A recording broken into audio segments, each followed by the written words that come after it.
Good evening, everyone, and welcome to the fourth Work in Progress seminar. We're just waiting for Prince Airick Gapo so far. We already have Gerard Matthew Arcamo and Philip James Miñoza, and we're also waiting for more people to enter the room. Please stand by. We'll be starting in a few minutes. Thank you.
Okay, I think we can already start.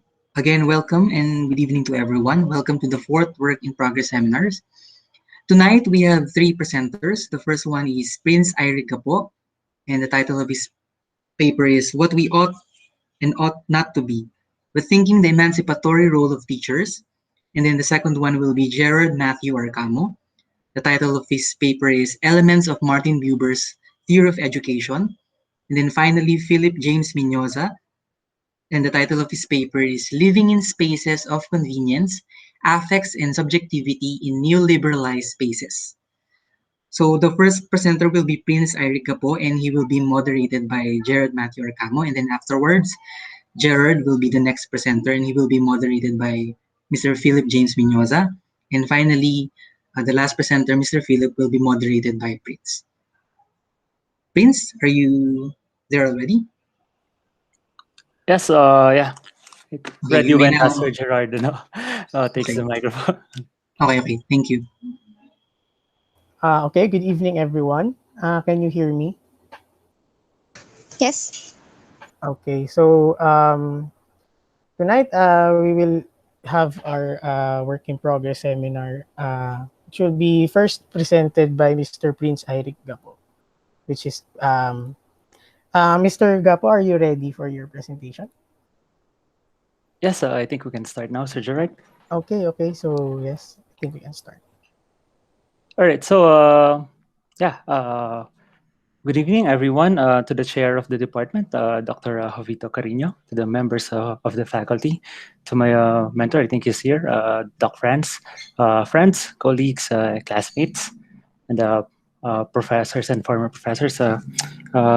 Good evening. So, let me just share my screen so that you can see the presentation that I prepared for this work in progress.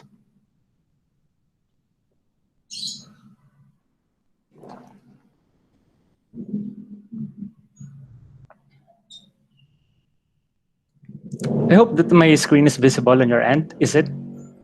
Yes, it is visible. Thank you, Alvin. So yeah, I think I can start now. So the working title. My apologies for the working title because it is not the one which was presented in the poster that was prepared by the department because I did some changes in the last minutes. So yeah, the new working title reads like this. So rethinking the emancipatory role of teachers, engaging the emancipatory project of critical pedagogy with Jack Renshier's polemical interventions in pedagogy. So once again, it is still a working title. So probably I will be making some subtle changes as I go along with my intellectual journey.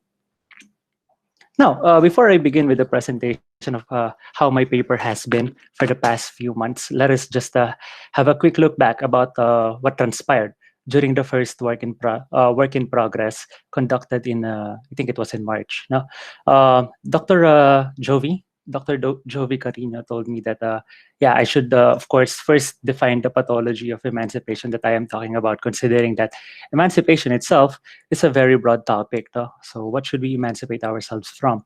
Hopefully, this is something that I can address at the early part of my paper, and I actually dedicated one chapter for that. No, I will be talking about that later. Dr. Paulo Bolaños talked about the specificity of the critique. I hope that I got that. I hope that I got that one right, and I actually included that in most of that word in the whole presentation. But yeah, specifying the socio-ontological conditions. This one. I hope that it will manifest itself in the totality of the paper.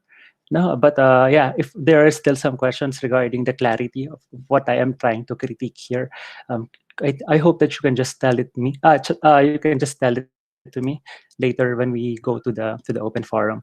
And Sir PJ, as far as I remember, did ask about the clarification of objectives. Hopefully, this one I will address as I present the key questions that I prepared for my presentation for today. This one is something that I have mentioned earlier. No, the changes in the working title of my paper. The first one that I prepared reads "What we ought to be and not to be: Rethinking the emancipatory role of teachers." Now, my good friend Julian Garcia told me that yeah, that's very modern in a sense because I'm actually trying to define. No, so yeah, and yeah, she told me that I should let go of the modern and move on. And yeah, and I took that that advice. So instead of trying to identify what we ought to be, I am actually offering a rethinking instead. And yeah, probably to get stuck in a definition is well somewhat against the Rancière spirit. No, if Dr. Darlene will allow me to say that. But anyway, yeah, the title that I am presenting now is rethinking the emancipatory role of teachers, engaging the emancipatory project of critical pedagogy with Jacques Rancière's polemical interventions in pedagogy. So let me just read the abstract. The revised abstract goes like this.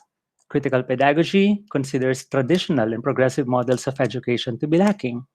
Critical pedagogues are positing that the schools are not just instructional sites, but are also cultural and political spaces where both students and teachers make meaning. The emancipative nature of critical pedagogy presents education as a praxis of liberation that seeks to engage the students in the process of understanding the word and the world and become active participants in their own liberation. This puts the critical educator in the position of an emancipative agent tasked to launch the emancipatory project of education. In his seminal work, The Ignorant Schoolmaster, Jacques Rancière presented the notion that all intelligences are equal, echoing his political ideas revolving around the concept of radical equality. Both ideas in education primarily tackle the concept of emancipation and its relationship with pedagogy, yet there is a contrast between the role of the teacher as an emancipative agent. So by engaging the ideas of critical pedagogy on the emancipatory role of education with the thoughts of Rancière, I am presenting a rethinking of the relationship between education and emancipation through the evaluation of the intersections between two pedagogical concepts that vividly presents the role of educators as emancipators in an attempt to rethink and reformulate the emancipatory promise of critical pedagogy. To shed more light on what I am trying to talk about for this paper, I am sharing with you the background of this study. Education and emancipation have been tied together since the onset of the Enlightenment. It has always been considered as a transitory machinery for a person to shed his self-imposed immaturity in preparation for autonomy. This is something that I got from Kant. No, the role of education as a driving force of emancipation has given it the opportunity to influence society itself and not be confined in the traditional notion as a mere tool of instruction. From the perspective of critical pedagogy, for the schools to be considered as an emancipative tool, they must not be treated as mere instructional sites, but rather a place for cultural and social reproduction. It is the critical pedagogue's role, then, as a transformative intellectual, to make the pedagogical more political and the political more pedagogical. The modern notion of the act of emancipation is the need for an emancipator. As Gert Biesta, an educational theorist, puts it, the prevalent notion of emancipation is based on dependency. There's always a need for someone else for one to be emancipated. That emancipation is something that is to be done to somebody. And this is where educational systems hinge their emancipative relevance. A man needs to be emancipated, and there is a need for a lifting of the veil that only education and an educator can provide. Even the existence of the pedagogy of the oppressed clings to this very notion. For Rancière, there is no such method in which one can be emancipated by any kind of system, may it be a government or an institution. To adhere to the thinking that one needs a revelatory agent for one to consciously realize that he or she is oppressed perpetuates the oppressive dichotomy that is prevalent in the conduct of education, the division of the world into knowing minds and ignorant ones. What Rancière presents is a grand assail against all systems of education, not just in traditional, not just in progressive, but also critical education. And Charles Bingham even wrote that Freire's own method suffers from the very narrative sickness that he condemns, and even the problem-posing education thou of Freire begins from explanation. Okay? So it's critical pedagogy then engaging in the emancipatory project by creating a sense of dependency with its definition of teachers as political, transformative intellectuals. So by engaging in the concept and the role of the teachers as defined by critical pedagogy with the Rancière concept of politics and pedagogy, I seek to offer a rethinking, not a redefinition, but a rethinking of the role of the educator as an intellectual engaged in the emancipatory process of society through pedagogy, and in the process, provide an auto-critique on critical pedagogy as an answer to its call for constant revision. Now, how am I going to talk about this one and to try to simplify the abstract and the background of the study? I'll be showing you my key claim for this paper. Critical pedagogy as a pedagogical concept with emancipation as one of its primary goals remains constricted within the specificity of the role of the educator as an emancipator. So by staging a conversation between critical pedagogy and the polemical interventions of Rancière on pedagogy, I seek to reconceptualize the teacher as a transformative intellectual engaging in the emancipatory project of education. So maybe one relevant question about here is, why am I focusing on teachers? Well, because according to Henry Giroux, teachers are the most accessible of all intellectuals, and they're the ones who openly proclaim that one needs to be emancipated from their, well, to use the term of Freire, from their naive transitivity, which he used in his book Education for Critical Consciousness, if I'm not mistaken. I hope my memory serves me right. But the key questions, which are still tentative as of now, that I wish to address in the course of this paper are as follows. What are the intersections between critical pedagogy and Rancière in the theorization of oppression and emancipation as pedagogical processes? Number 2, is it possible to reconstruct an emancipatory education that recognizes the capability of the learner to emancipate himself? As you can still if you can still remember, what Rancière presented is a grand assail against all educational systems. So I am actually curious about the possibility of formulating an educational system that truly recognizes the capacity of a person to self-emancipate. And finally, for me, the most important one is, what is the role of the teacher as an intellectual in the emancipatory project of education? To try to tackle these questions and try to answer the key questions that I raised,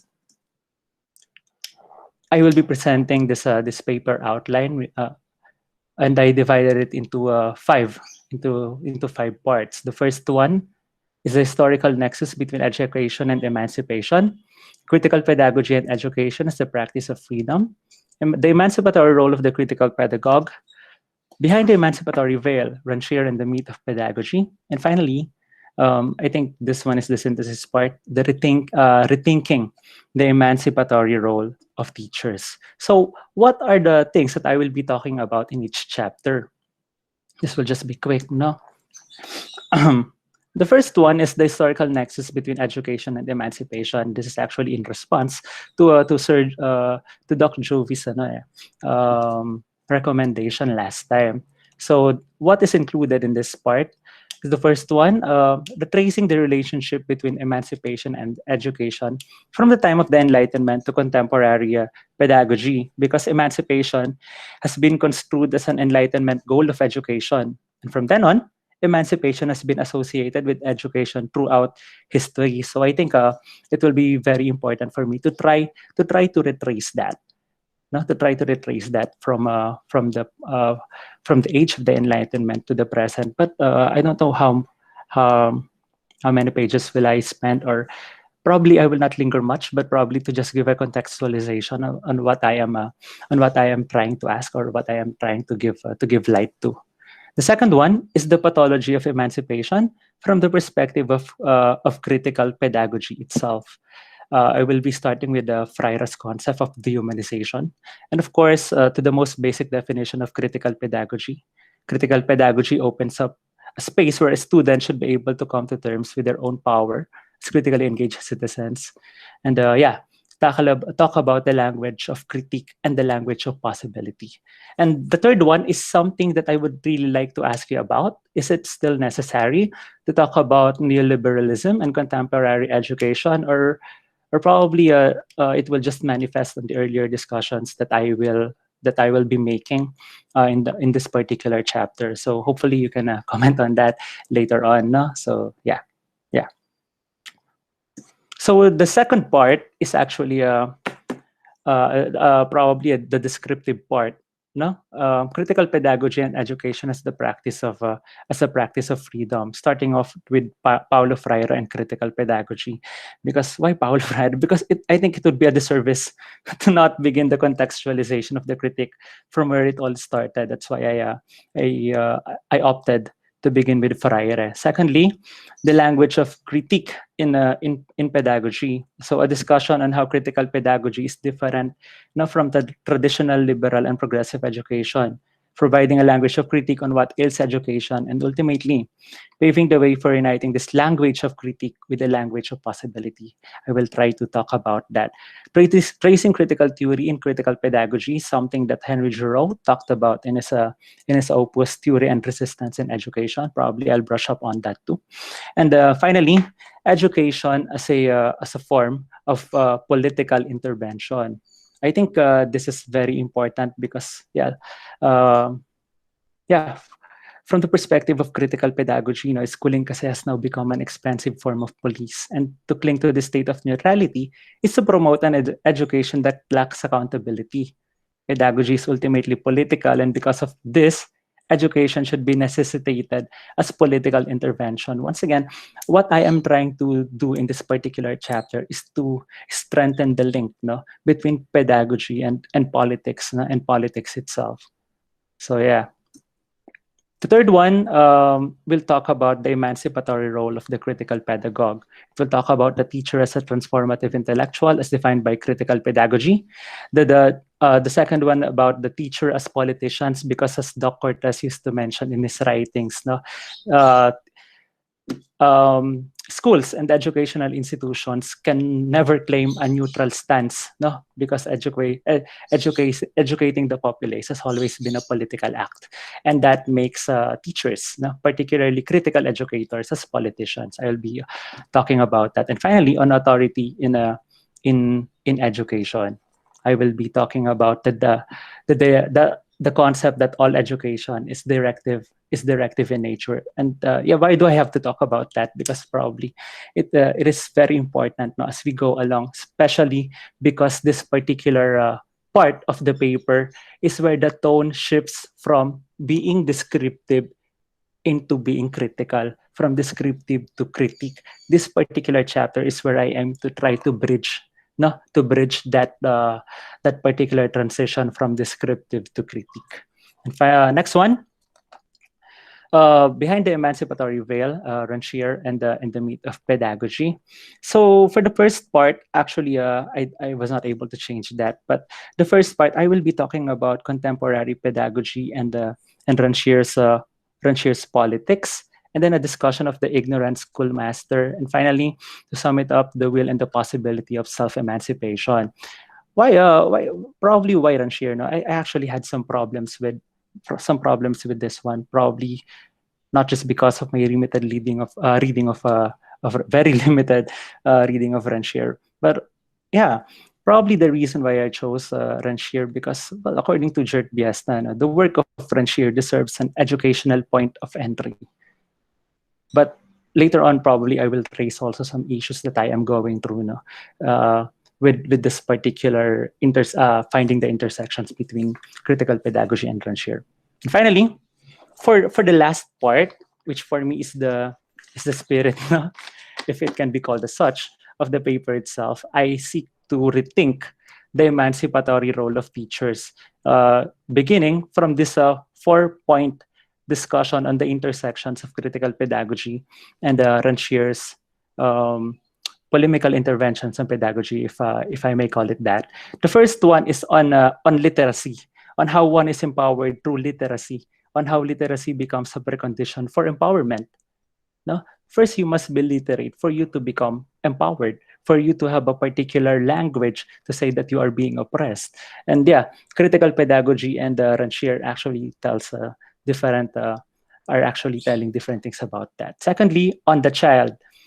On the child, this is something where critical pedagogy did not really say something about, no? To be honest, that is the reason why it's a very valid point of critique against critical pedagogy, because critical pedagogy, according to one paper that I read, does not really treat the child as political. The child is not yet political.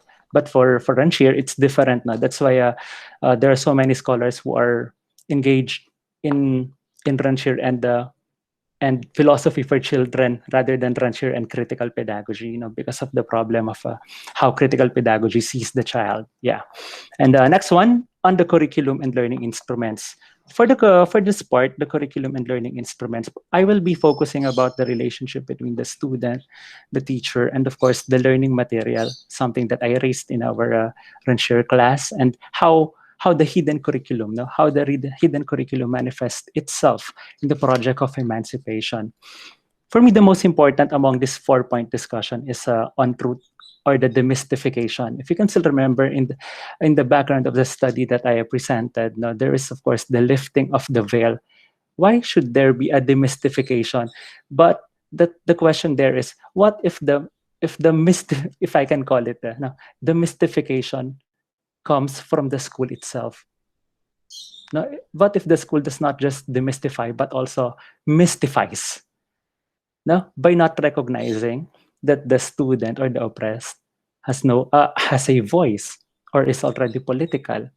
Yeah, probably. As of now, I'm not yet really concrete on that particular part. But yeah, I still have time. Lastly, the last 2 points that I will be discussing is, of course, reformulating the project of emancipation and critical pedagogy and the promise of self-emancipation.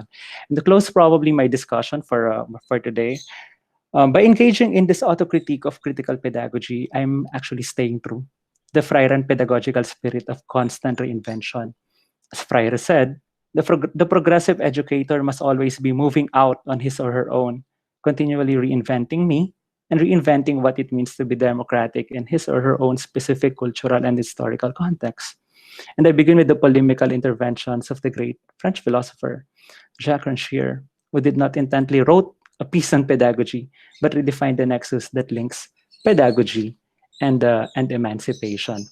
Now, before we proceed to the before we proceed to the discussion and for the open forum, and as we accommodate your questions and comments for my paper, may I just share some of the things that I am having a trouble with. The first one is something that has been raised for so many times in our class in Jack Renchier, that the work the ignorant schoolmaster is not really a pedagogical piece but a political one. Pero I'm clinging my hopes on, on the words of Gerard Piazza when he mentioned that Ranchier deserves an educational point of entry. And another problem that I foresee is the definition of the intellectual, because, well, Ranchier is a very different definition of an intellectual. While in critical pedagogy, what they are actually doing is they are trying to to put their efforts into the intellectualization of teachers. No? Yun nga yung pinaka-definition ni Giraud on the teacher. The teacher should be a transformative intellectual. And another problem that I see is, of course, the unique approach of Ranchier to politics. No? Because what he is, of course, aiming is a redefinition of politics itself. So I am now excited to to hear your thoughts, your comments, and your suggestions. So please help me out. So that's it, I think, for the presentation. I'm sorry it took a bit longer than it's supposed to. Thank you so much for listening. Okay, so thank you very much, Mr. Prince Airick Gapo, for your presentation. Actually, it was a very clear, and concise presentation, as you were able to put your outlines and what you want to do or what you want to show in your paper. It's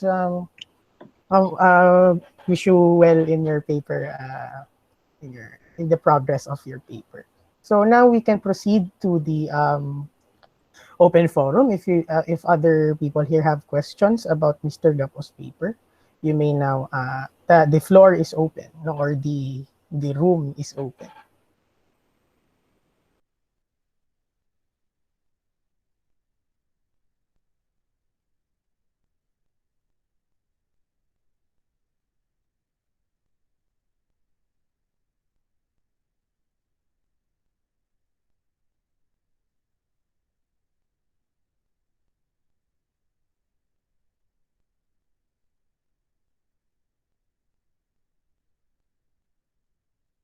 So you may type in the chat box if you have questions, or you may speak, and ask Mr. Gapo directly about his direction in his papers.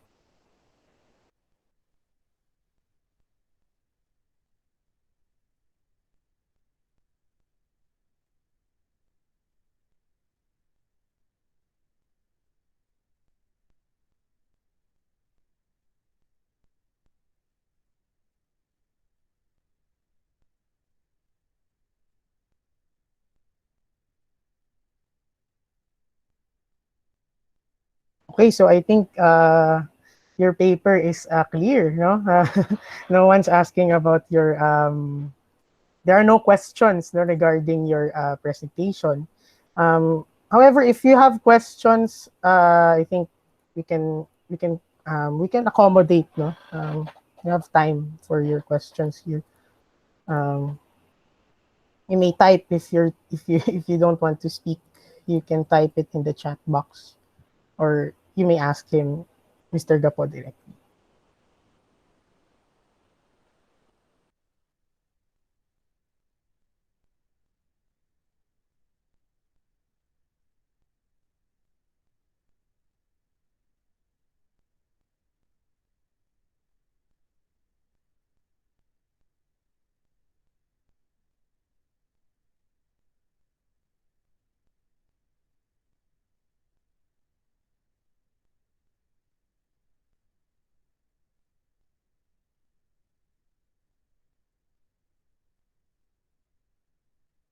Okay, so Mr. Lino has raised the hand.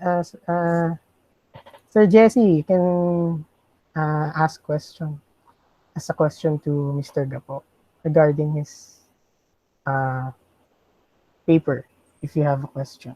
Yeah, thank you, Gerard. um, Hello, Airick. It's good that you were able to address basically some of my comments when I first heard your heard your piece. Technically, you were able to reiterate the two problems you're about to encounter as you as you face to locate the place of Rancière in critical pedagogy, which is of course the problem pertaining to figures or representatives, uh, specifically the teacher as a figure inside the classroom, uh, and the other one being the the method of or not really method, because there really is no method of pedagogy elaborated by Rancière in the Ignorant Schoolmaster. So that's actually good that you're able to address them. Well, at least mentioning them so far as your problems. I do have a suggestion though. It's not really a question to your paper. It's quite a promising paper, to be honest. There are a lot of dominant, supposedly paradoxically dominant readings of Rancière. Uh, specifically, well, we have Biesta, and you also have Bingham and Jan Macheling, who attempted to appropriate Rancière, or at least locate a place for Rancière in critical pedagogy.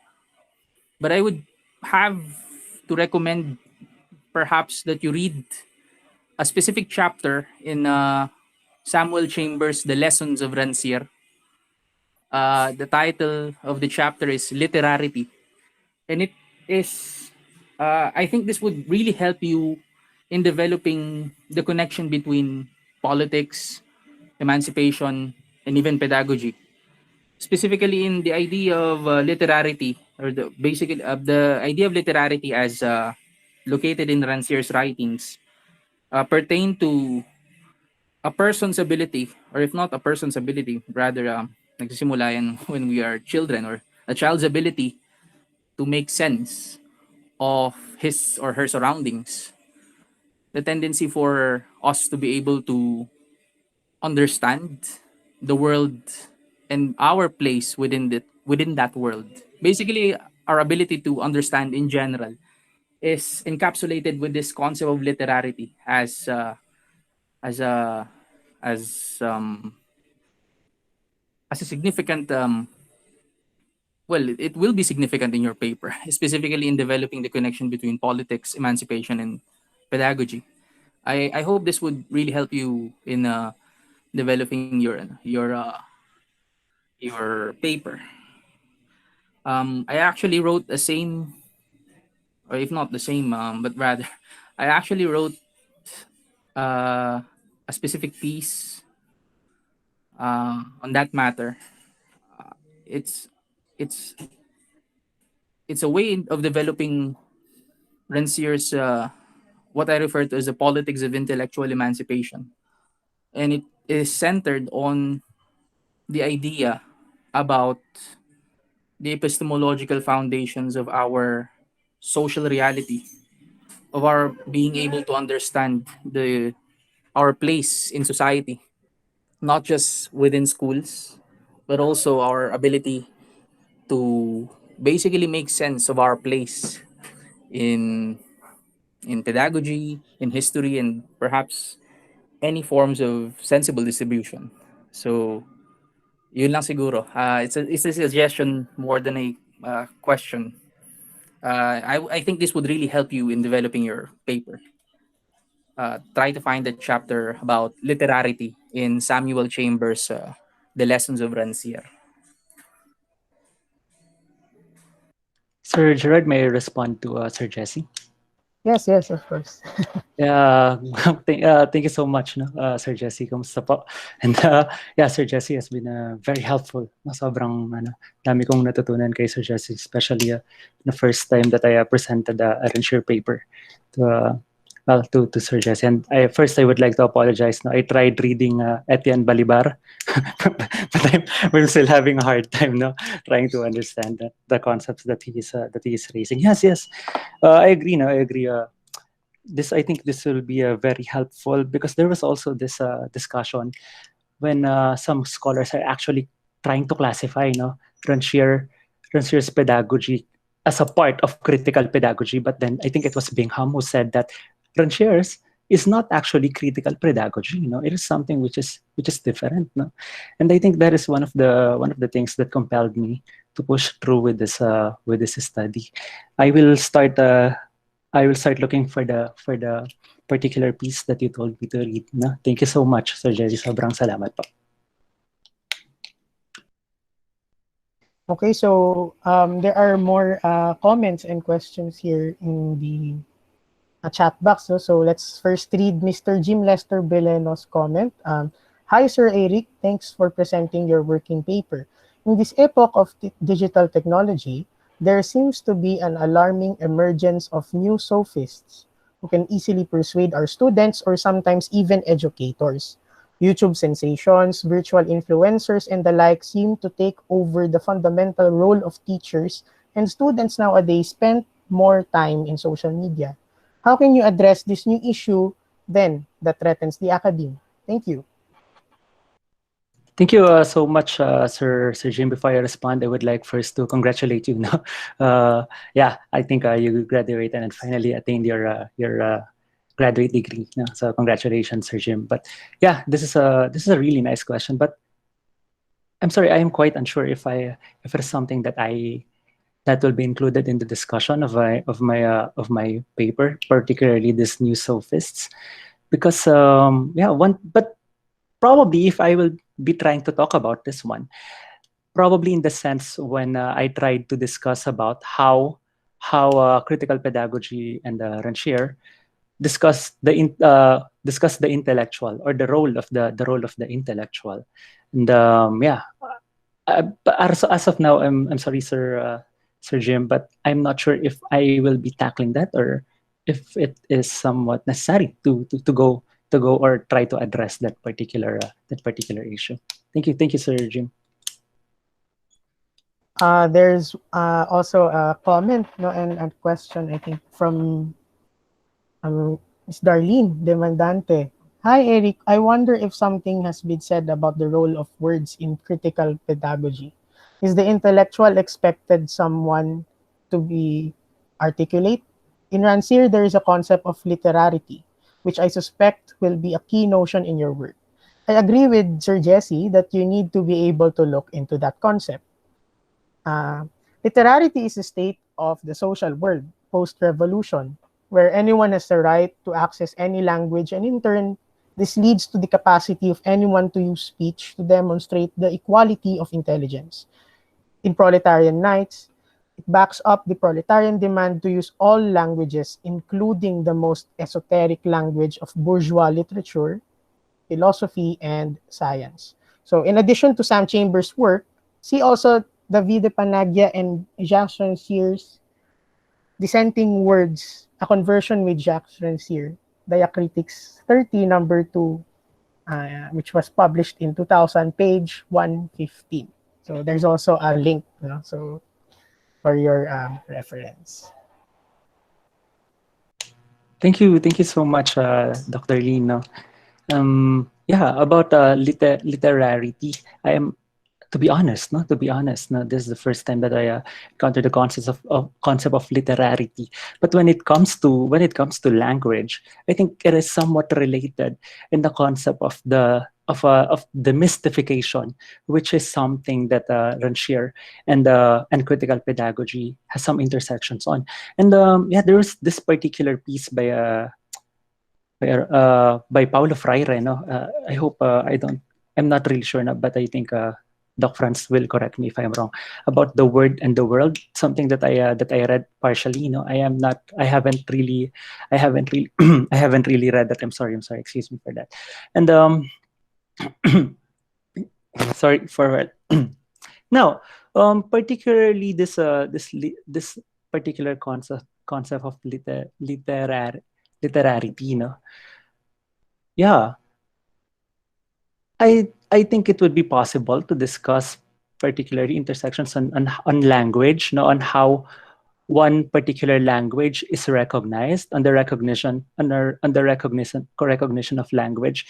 And yeah, it actually gave me an idea. It actually gave me an idea on what particular language is recognized when it comes to expressing one's oppression. Because is that particular language only possible after undergoing a particular process such as education? Yeah, this is very interesting. Yeah, excited ako pero yes, I will look into that. I will look into that. Languages, yes. Thank you, thank you, Doc. Probably I will ask more about this tomorrow. Thank you po. Okay, so I would like to correct myself, no? Dr. Darlene Demandante. Okay, so Yes. there are other, I think Sir Jesse is raising his hands or kanina pa ba to, sir? Ito, naka-raise hands nga si Sir Jesse. Ano lang, siguro just to add on the concept of literarity.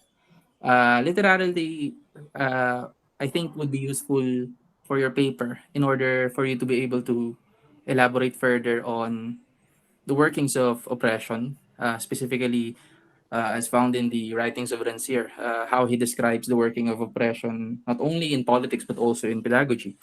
Uh, because literarity, as of course the aside from the description indicated here by Dr. Darlene, I agree with her. Specifically, when it comes to our ability to understand the meaning of speech, specifically allowing us to determine whether or not this speech is, to determine whether or not the speech is considered as a voice or a noise. That allows us to recognize how modern political systems, kung tutuusin, representatives or politics of representation rather, allows us to put up this dichotomy between those it recognizes that what counts or the speeches of people, specifically whether or not they count to those who are in power and basically those who are in not, which makes it very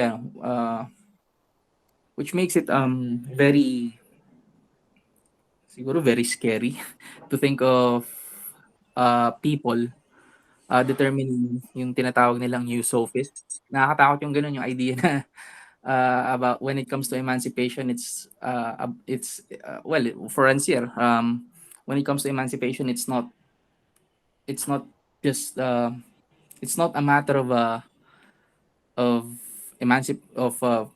siguro our generic idea of emancipation as transcending or transgressing a specific limitation.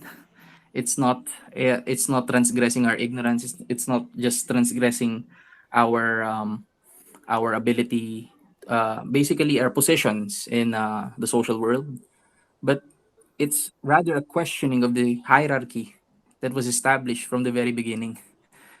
It's not a matter of, kumbaga, yung emancipation para kay Rancière, hindi ka umaangat. Actually, kini-question mo yung hierarchy mismo. Bakit merong nasa taas at bakit merong nasa baba? And the only way for you to understand it is yung tinatawag naming literarity. Our ability to make sense of the words we mean. And basically, everybody's uh, siguro a kind of a symbolic register of what really counts and what really matters to society, whether they consider it as a noise or as a voice. What gives them power to say that they are basically, or the people are making noises instead of voices. So that's actually emancipation. For Rancière, it's the dissolution of hierarchies. Or siguro for lack of better description, you embarrass hierarchy using the humility of equality. Or if not humility, it's actually a pride of equality. So you try to embarrass all forms of those who see themselves in yung tendency na maging aristocratic yung tao, na lagi nilang inisip na mas nakakaangat sila dahil matalino sila or anything that considers that kind of aristocratic thinking or master. I don't want to use master morality, no. Pero minsan kasi that is a form of aristocratic thinking that tends to delimit the voices of other people. So you would have to use yung tinatawag yung principle of equality of intelligences as, of course, indicative of this concept of literarity. So Just to add lang siguro. Okay, thank you, Sir Jesse. Other comments, no? Reply from Sir Jim Lester Beleno. Thank you, Sir Airick. More power. And a reply and another comment here from Sir Franz. So, ability to read the word is functional literacy, while ability to read the world is what we call political literacy. That's what Sir Franz said. And another comment by Sir PJ. Hi, Prince. First of all, congratulations. I like the way you presented the clarity of the objectives. Just want to add something that you might consider in your paper on how this shifts to a student-centered learning in the academia. At least it's misunderstanding on how it diminished the role of the teacher as an emancipatory figure. The way students are oriented to an emphasis on the exchange value of getting an education, which is a challenge to such emancipatory goals. Great job, bro. Thank you, Sir PJ. No? Thank you, Sir PJ. I'm not really sure, but I am actually I had this kind of feeling that I'm actually trying to diminish, no, to diminish the role of the teacher as an emancipatory figure, no. Pero yeah. Siguro no, as I progress along, no, yeah. Actually, as a lalong yeah, I think that actually I don't really. Parang ngayon ko lang nagets talaga yung purpose ng whip, no? Parang, yeah, now, I'm at a loss for words, pero yeah, I think I will just have to be patient with this one, considering that there are really lots of things that I should really reconsider, no? Because at first I was just trying to make a contribution to critical pedagogy, but now, yeah. I'm not really sure, but yeah, probably let's proceed. No? I think Sir Franz po raised the hand. Thank you so much, Sir PJ, no? And good luck sa presentation later. Yes, Sir Franz, Sir Franz has raised the hand, sir. You are recognized. Ay, Prince, congrats. Ganda ng iyong presentation. Siguro marami pa naman tayong pag-uusapan, no?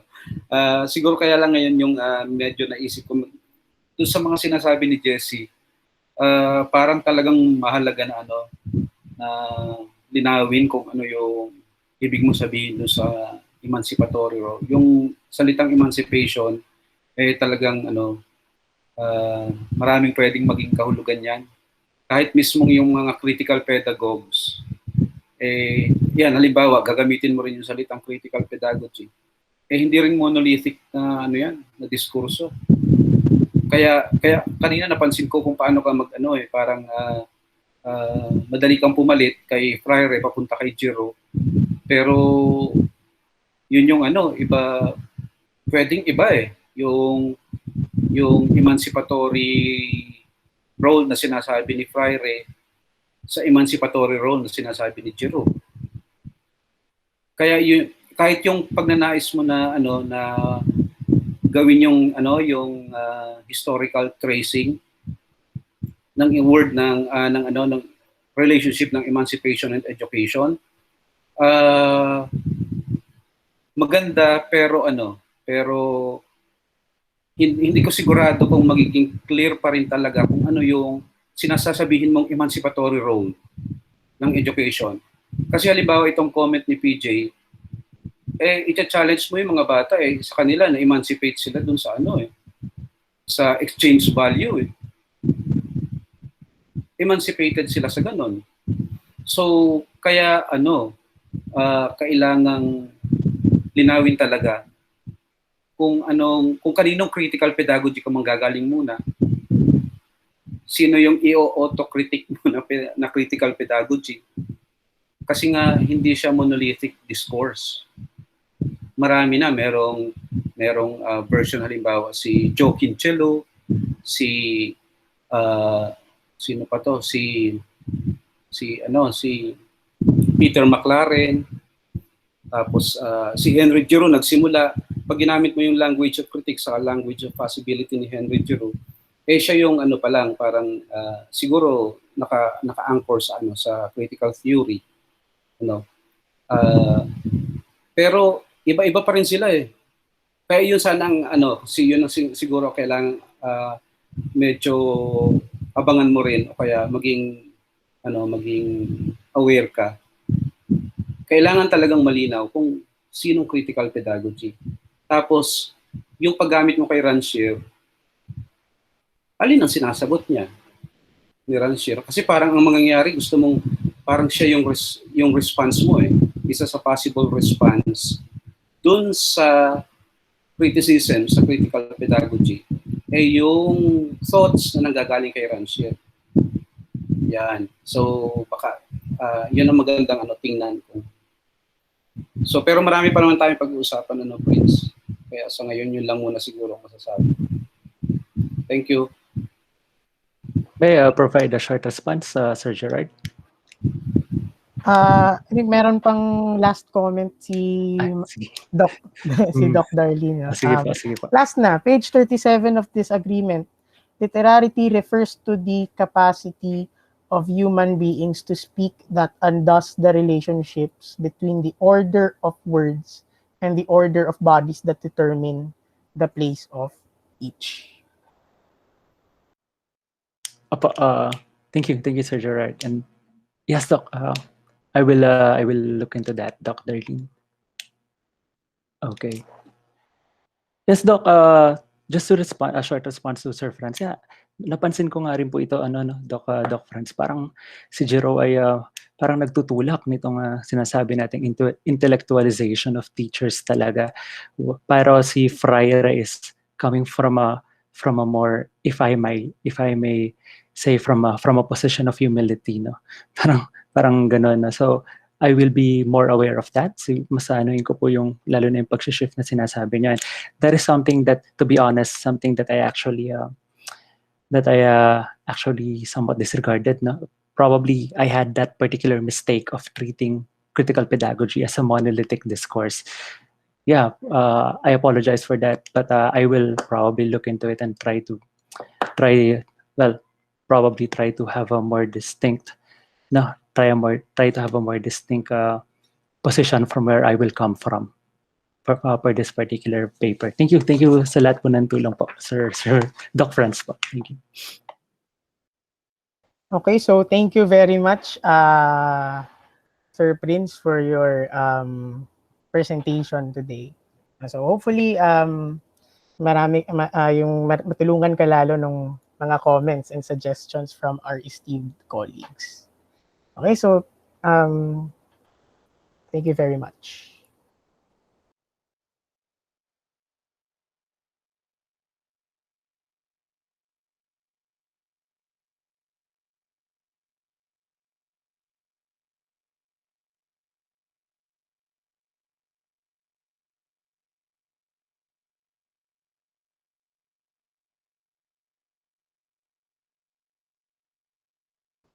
Okay, good evening, everyone. Can everyone see me and hear me clearly? Yes, we can hear you.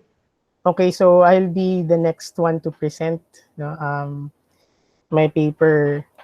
Tentative title pa lang naman, pero so I will share my screen. Wait lang.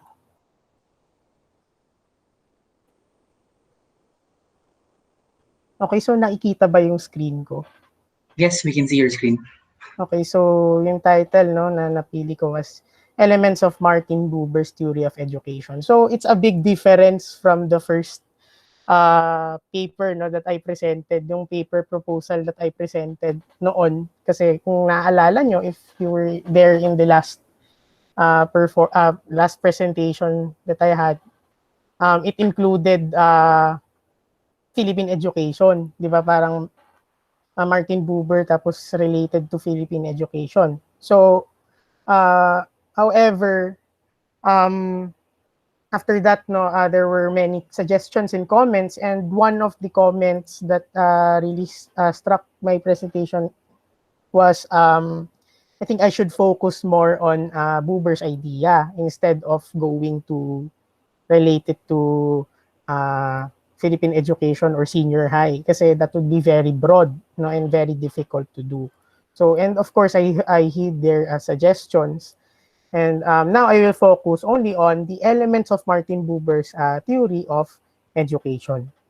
So I would also like to apologize kasi dapat last month ako magpe-present, pero since nagkaroon kami ng problems, nagkaroon ng personal issues, health issues, no, I was not able to present. So I will be presenting tonight. So the title of the presentation that I have is Elements of Martin Buber's Theory of Education. So why elements, no? First, let's read the abstract. Can you see? Nakikita ba yung abstract? Yes, we can see the abstract. Okay. So abstract. Martin Buber is a Jewish existentialist philosopher. Is known for his idea of intersubjectivity. His ayat-and-ida relationship, which is the center of his philosophy, would also play a part in his idea of education. In his educational idea, he mentioned two traditions of educators, the old and the new traditions. He would reject these two types of traditions because of their tendency to become monologic. He then proposed an idea of education that is based on dialogue. His paper aims to talk about Martin Buber's idea of education, which are the two traditions of educators, an education based on dialogue, and the four essential elements of a dialogic education. So keywords are Martin Buber, education, elements, and dialogue. So why elements though? Bakit elements yung title? Bakit nagkaroon ng elements? Because simply the fact that I will talk about elements that Martin Buber talked about in his idea, his theory of education. So magkakaroon ng meron siyang apat na essential elements which will be shown later, no. This will talk about the two types of educators. Kaya elements kasi we have this two types of educators which are the old and the new, dialogic education, and four essential elements of a dialogic education. So bagong-bago na siya. So this is a new topic. This is way different from what I presented last February. No, I presented last February in my first presentation, which I talked about relating Martin Buber's idea of education to Philippine Edu or senior high, which many was able to comment immediately that it would be a very difficult thing for me to do. And I think Dr. Carino and Doc Pau and Doc Aguas were able to point out that those problems and said that I think I should focus more on Martin Buber's idea of education itself. So this is why I was able to write this. So this paper will focus on these three, the two types of educators, dialogic education, and four essential elements of a dialogic education. Okay, so the majority of this paper will talk about Martin Buber's theory of education, which could be found, no, because Buber has a chapter in his 1947 book, Between Man and Man, in which he presented in 1925 in a 1925 conference in Heidelberg, Germany, on education. And its main theme was the development of the creative powers in the child. So you have to remember, let's have a bit of a historic background here. During the time, 1925, it was still fresh though that Germany lost the First World War. So we all know that Germany was involved in two world wars, and the first war they lost. They also lost, no? And it was at this time that words like freedom and creativity were often used by the reform movement, and they wanted to develop a new and progressive education as opposed to the old authoritarian style education. So later we will explain what the difference between old and new styles of education are. You know, so it was also this time that there has been an emergence of art schools and what are called activity schools or Arbeitsschule. No, and they have become prominent. It's because of their idea of freedom and creativity. So it is in the sense, no, during this time, they were moving away from the old tradition towards what they want they want to promote, which is the new education, the new style of education. So Buber would say that art education cannot foster one essential ingredient of existence. And what is that essential ingredient? Which is the relationship arising from partnership in which the Tao is shown. Why? Because in the disciplines of art education and activity schools, these are part of what we call the new trend, the new style of education in which the student is allowed to develop on their own, without the guidance of the educators, which is in contrast to the old authoritarian style in which the educator is the only one who is speaking, and the child has to do it. What only the child has to do is to listen. So they changed. In this time, there was a change in scenery, in the scenery of education, particularly in Germany, since this was in Germany. And like the ideas of freedom and creativity were very strong during this time. Okay, so now we proceed to the two types of educators. So this paper is very short, since I completely revamped the paper. It wouldn't be talking about Philippine education or senior high anymore. In fact, it would only talk about this idea. So what is his idea of education? What is his theory? So for Buber, there are two types of educators. So he talked about two types of educators, which is first is the old tradition. So what is the old tradition?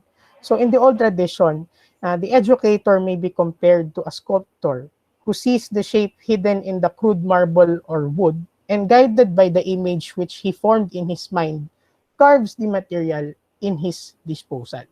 So the old tradition is characterized by authority and compulsion. In other words, old tradition, the teacher is the authority. The children are not allowed to develop on their own. So what happens is that the educator will be the one who will will discuss, and the only thing that the student has to do is to listen. So they don't have any voice. So what the educator says is authority. So whatever I say, for example, if I'm the educator, whatever I say, this is what you should do, or this is what is true. So students do not have a voice. If they see something wrong in what they have been hearing, they don't have a voice at all to comment, because the teacher, the educator, is the authority. So that is the old tradition. So what do? They base solely on books. They base solely on what the teacher says. So that's the old tradition. And the other type of education that educator that Buber mentioned was the educators that are part of what we call the new tradition. So in this new tradition, the teachers allowed the child to learn by by themselves. It can also be compared to a gardener after preparing the soil for the plant, leaves it be and trust that the plant would grow naturally by itself. So in this tradition, it is characterized by freedom and creativity, just like what we said, as this is the trend in Germany during this time. So there were two there were already two types of educators. So the old tradition, which is the characterized by authority, and the new tradition characterized by freedom. So what do we mean by freedom here?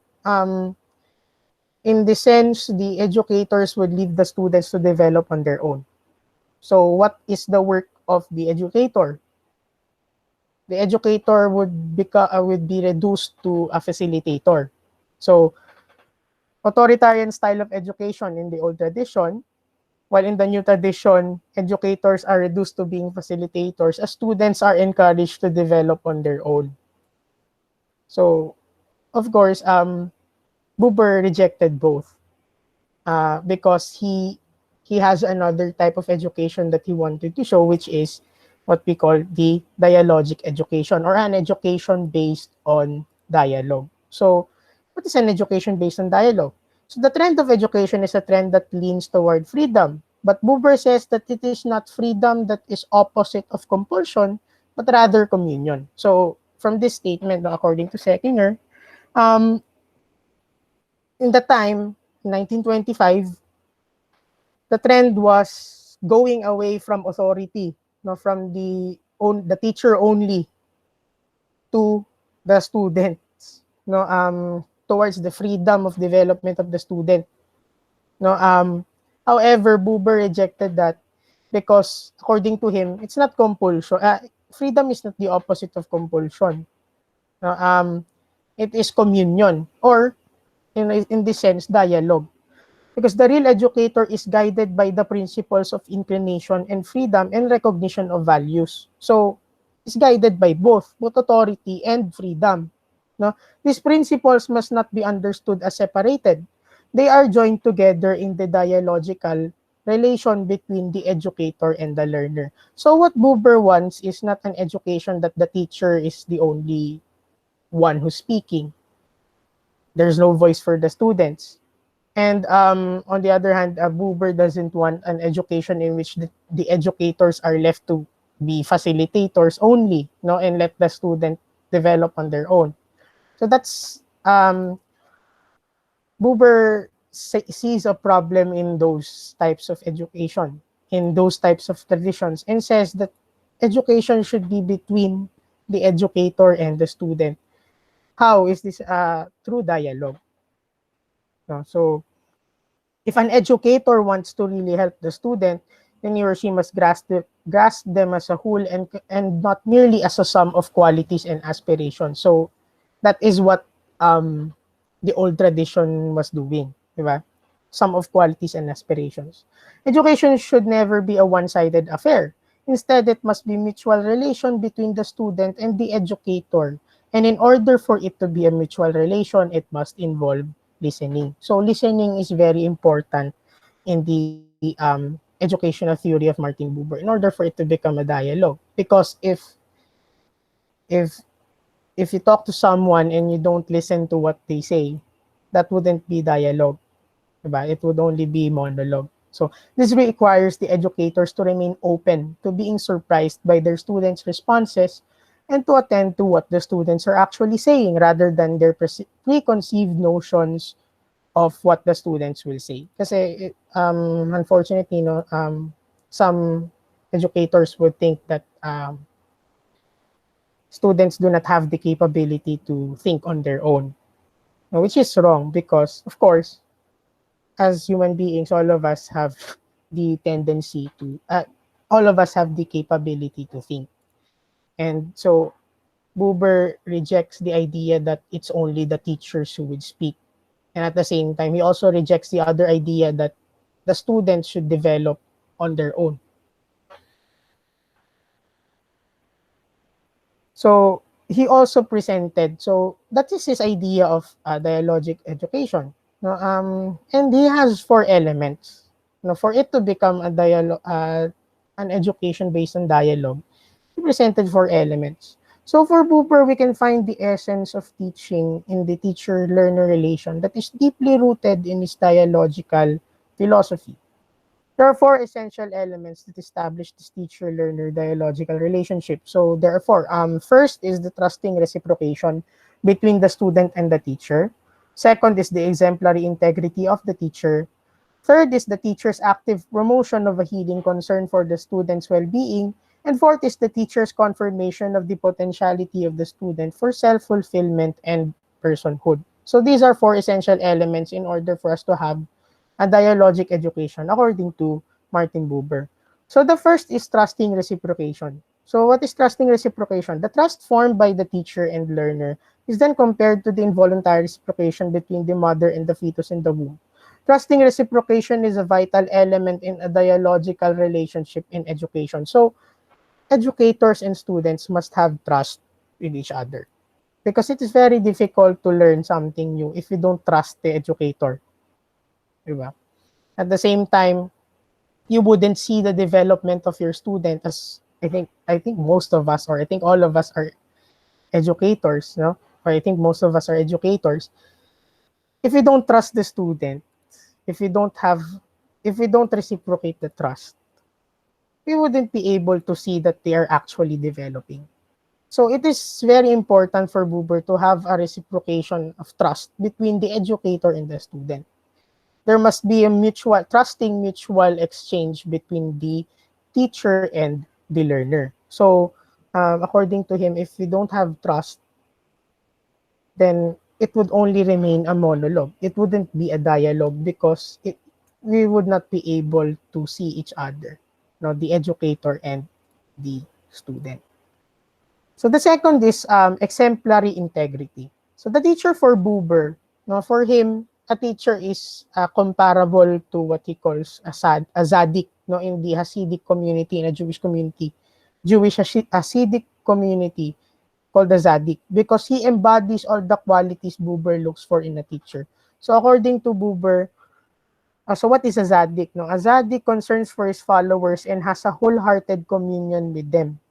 Learning is important for Buber, but what is more important for him is the personal integrity that the teacher exemplifies. Educators must practice what they preach and set as good examples to their students, because of course, I think we all know this, though. It's in the code of ethics of teachers, right? We should show integrity in what we do, because as figures that as educators, students look up on us and what we do. So we should be good examples to what we do, because if we do something that is not good or something that is bad, there are chances that students would do it because they saw their teacher doing it as well. And most of the time, it's us as educators. We're the ones who are part of the students' journey in the majority of their lives, in their young lives. So the third essential element is active promotion of a healing concern. So the role of the teacher Zadik is not only that of educational concerns, but that of spiritual as well. So the healing concern of the teacher Zadik indicates the role of the teacher in restoring faith and self-meaning to those who are in doubts, those whose beliefs and hopes have been shattered by misfortunes. The teachers must show genuine concern for his students. His sole intention is the well-being of his students. So, of course, we must show concern, genuine concern for our students.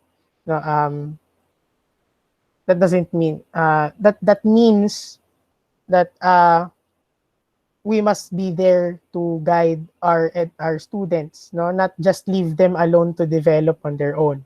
That's what he means. You should also be there to guide as they grow.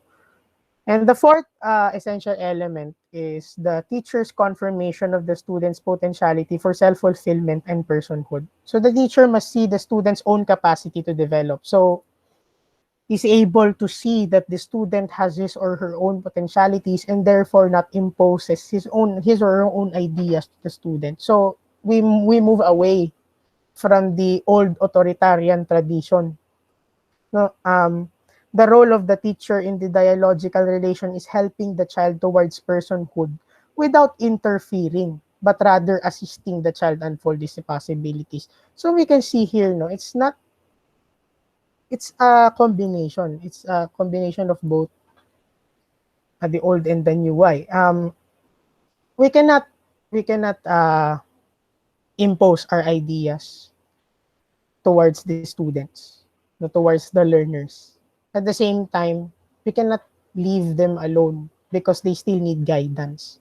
So, however, this is not interference. We are there to assist, not to interfere with their development. So that's what makes it different from the new tradition and the old tradition. So those are some of the elements that I talked about in the paper. Very different from the first presentation that I had, which was supposed to talk about senior high or Philippine education. This is actually, I think, this would be part of my thesis, hopefully.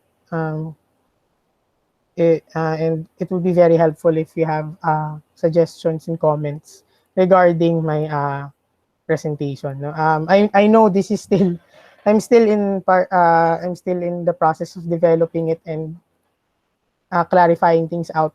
However, this is a part of my paper that I've been doing the past few months. No, thank you very much for listening. If you have questions, you may ask.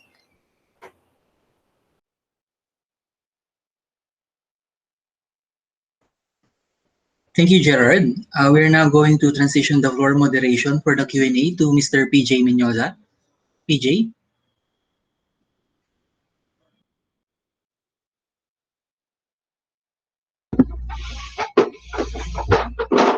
Hi, good evening, everyone. Can you guys hear me?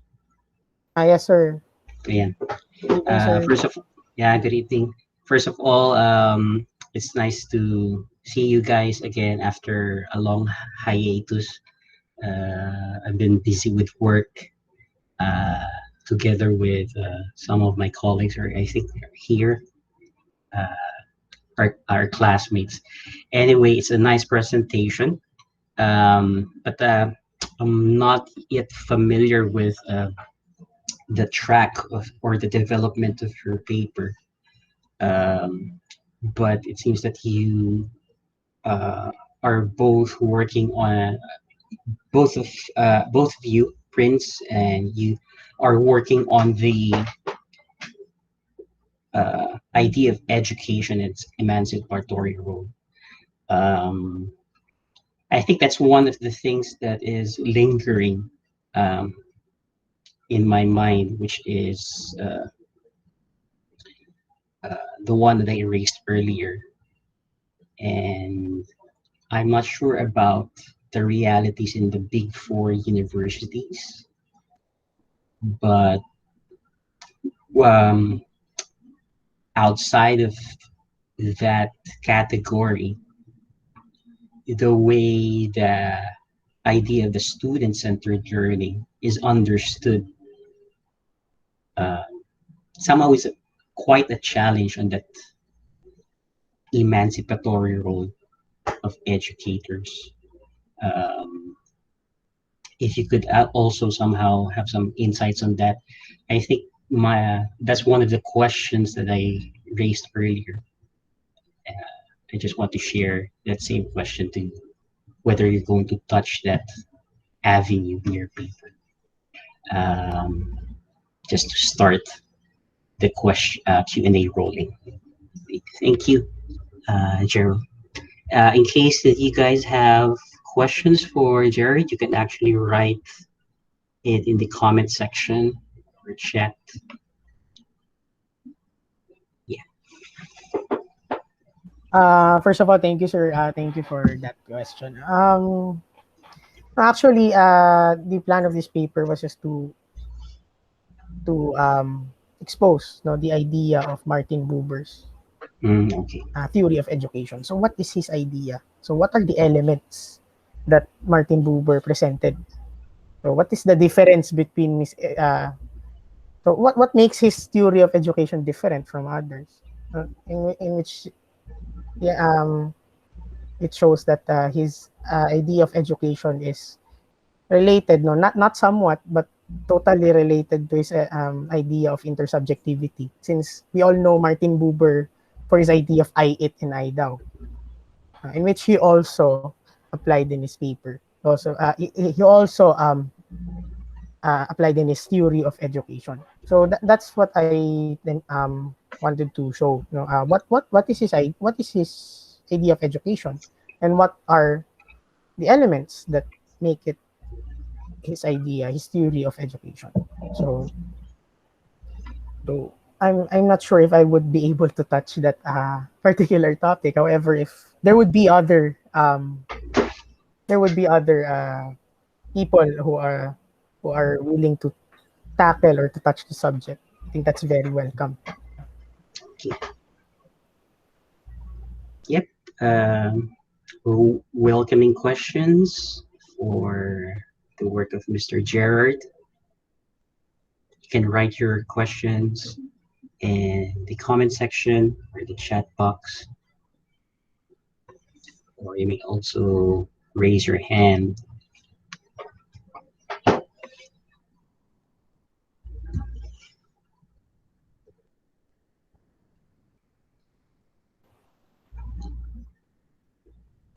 Yes, Sir, Sir Dr. Carino is actually raising a hand.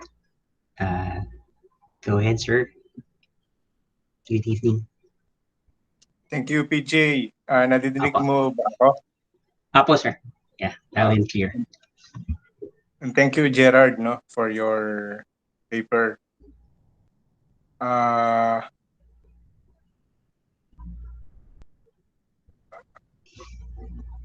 wish I can make this comment brief, no.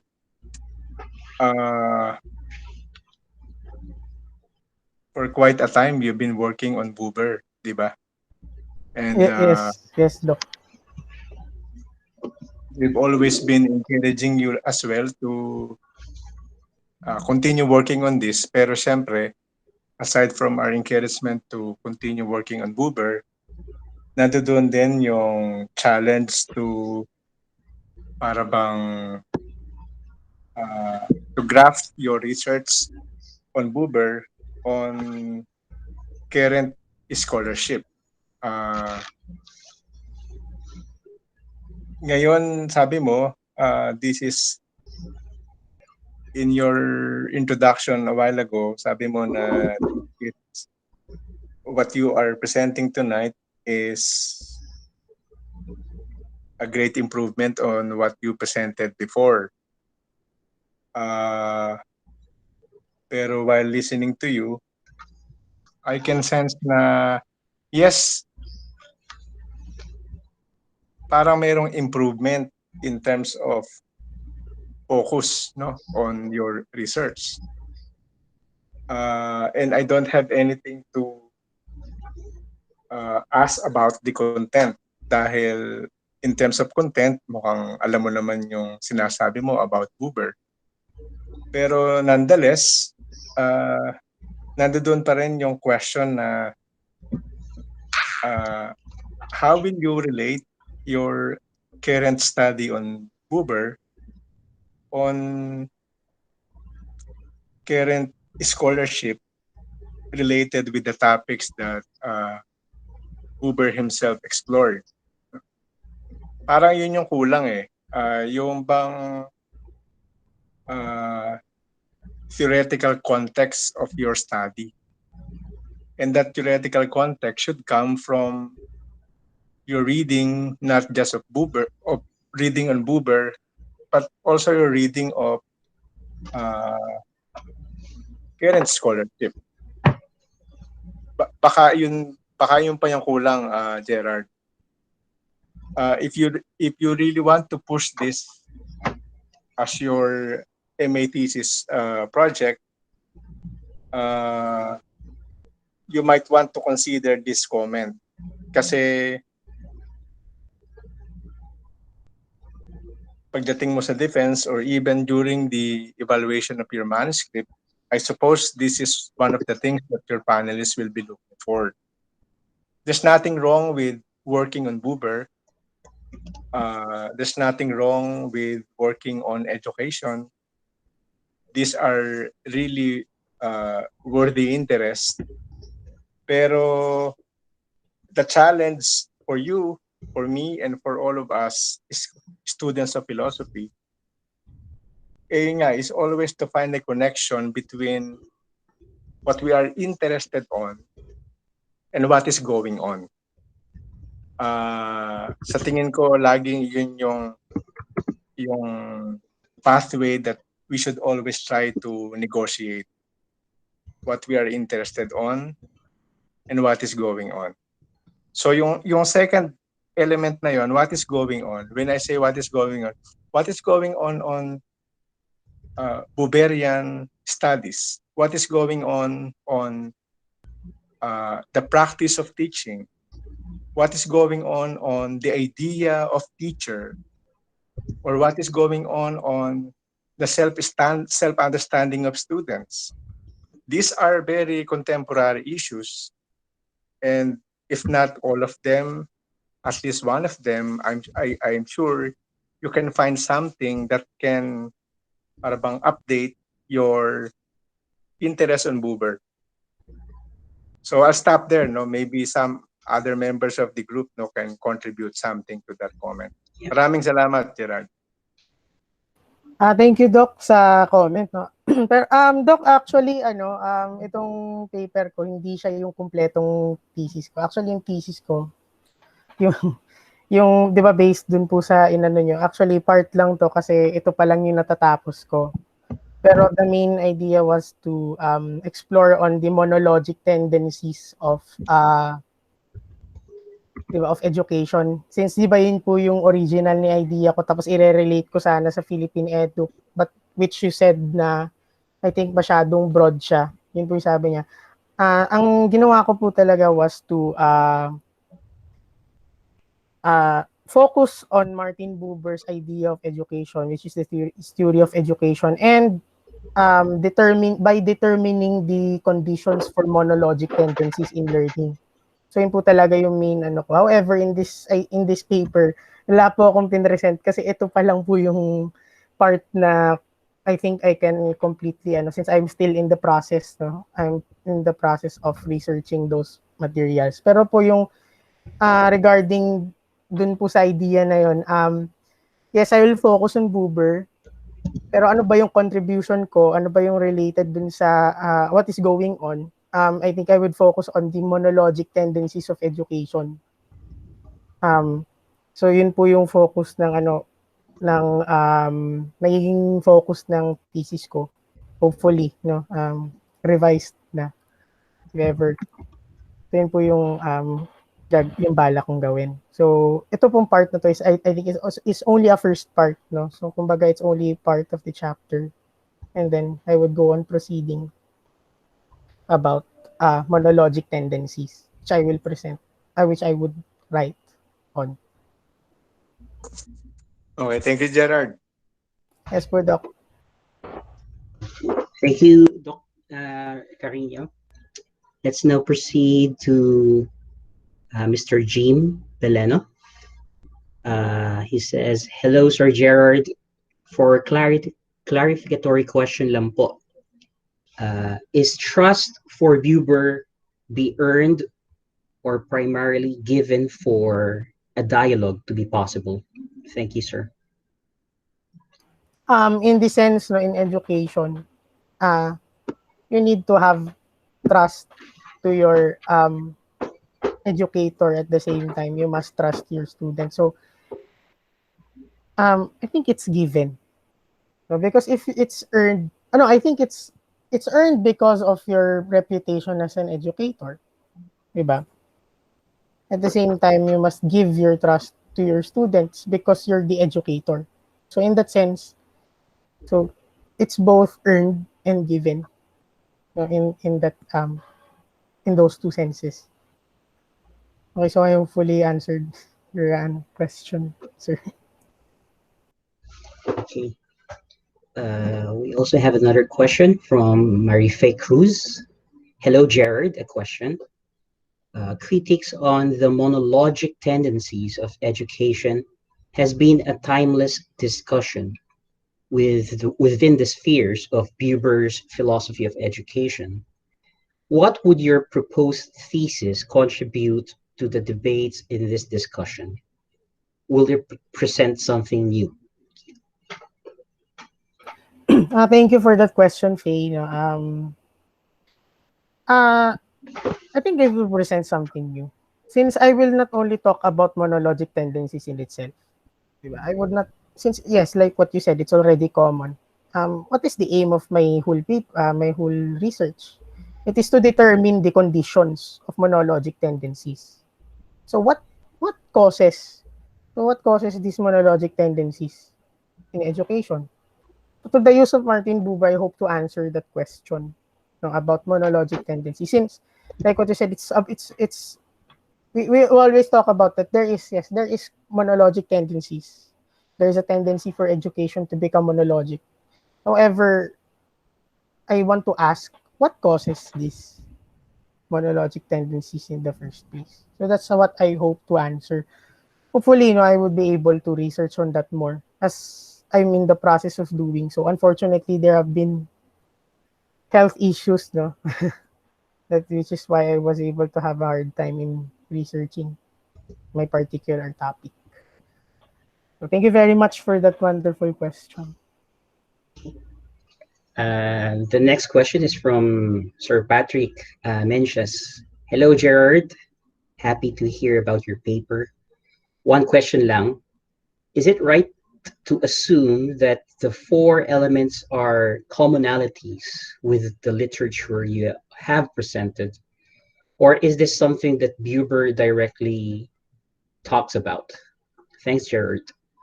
These four essential elements are what Buber actually talked about. He really has talked about this. No? I was able to get I was able to read about it, and it was also mentioned by an article that was written by my advisor, no? Doc Aguas. So, so yes, it is something that Buber directly talked about. Thank you. Okay. And we have another question from Sir Marvin Miharo. Magandang gabi, Gerard. Siguro baka makatulong kung magkakaroon ng spesipikong lokal yung paminsan ang diskusyon sa edukasyon at hindi isang fundamental lamang na pagtingin dito gaya ng nabanggit ni Doc Jovi na nangyayaring mga pag-aaral sa edukasyon. Delikado rin na manggagaling lamang sa muslak ang pagtingin sa edukasyon at mauwi sa masyadong positivismo. Maraming salamat, Sir Einstein. Actually, si Sir Einstein, thesis panel ko rin nung undergrad. So, very familiar ako sa mga comments niya. Sir, thank you very much po sa suggestion. I would like to thank you very much for the suggestion. I would gladly take the suggestion. Thank you very much po. Yes. And we have a follow-up question from Marife. Gerard, what method would you use to determine these conditions that make up the monologic tendencies of education? Salamat, Gerard, and I look forward to reading your thesis. So actually, thank you again, Alet. Thank you, Faye. Actually, I'm still in the process of reading. Kaya this is why, diba, I only presented a portion, actually a small portion of I wanted to write since I'm still in the process, since nabago nga lahat ng yung bala kong gawin. So I think I'm back to square one. I'm really literally back to chapter 1. That's what happened. So I'm still in the process of determining the method that I would use to determine these conditions. So, however, and I'm very glad that there are people who here that are suggesting what I should do, like Sir Einstein and Doc Jovi, and of course you and the others here in the comments. So, right now I want to continue this research. So like what Doc Jovi said, diba? Okay, gusto ko ipagpatuloy yung research na to, and part of that, of course, is researching and reading about more or deeper about articles and scholarly works about Buber or what Buber wrote. So I'm still in that process. Unfortunately, I wasn't able to do much in the time because yun nga, na-quarantine kami ng isang buwan. So, yan yung nangyari. And it's very hard na nawala. I think if your mind is not in the proper direction, it's since marami kang iniisip. So however, I'm trying to do my best to go back, no, in that track, no, by reading. So thank you very much, Faye. Yes, no, I'm actually nakatulong tong question, no, since ano nga bang method? Yeah, it would really help me. So thank you very much. Thank you very much for this follow-up. Okay.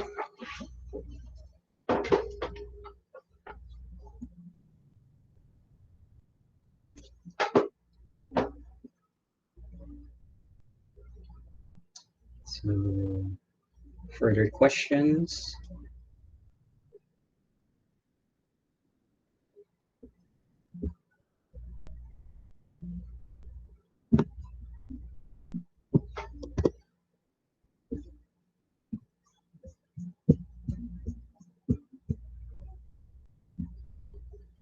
So I think that's it. Thank you very much, Gerard. Nice to see you again. And I think we're going to proceed now to the next presentation, which is my presentation for this evening. And I'm a little bit nervous, so but thank you for the support of my classmates who I miss in terms of interacting way back in during our face-to-face interactions. Okay. Thank you very much for all the suggestions and advice, no, from our esteemed colleagues and professors. Thank you very much. Thank you, Sir PJ. Thank you, Yep. Sir Jovi, and all who commented.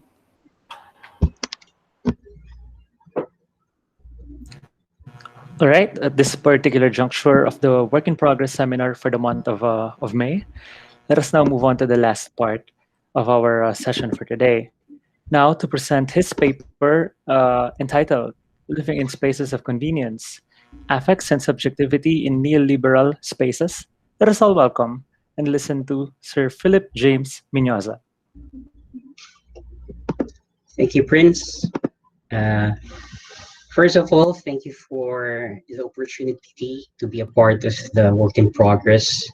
To our department chair, Dr. Jovi Carino, and my advisor, Dr. Paulo Bolaños. And I also want to thank Anton for encouraging me to be a part of this month's work in progress after a long while. So I apologize if I'm a bit tense because just coming from work, I have to rush way back home and then make the necessary editing for my presentation. After a long break from my studies focusing on the demands of work, it is my aim to feel again the pressure of graduate school and work on this topic, and hopefully be able to present it once I go back in UST for the next academic term.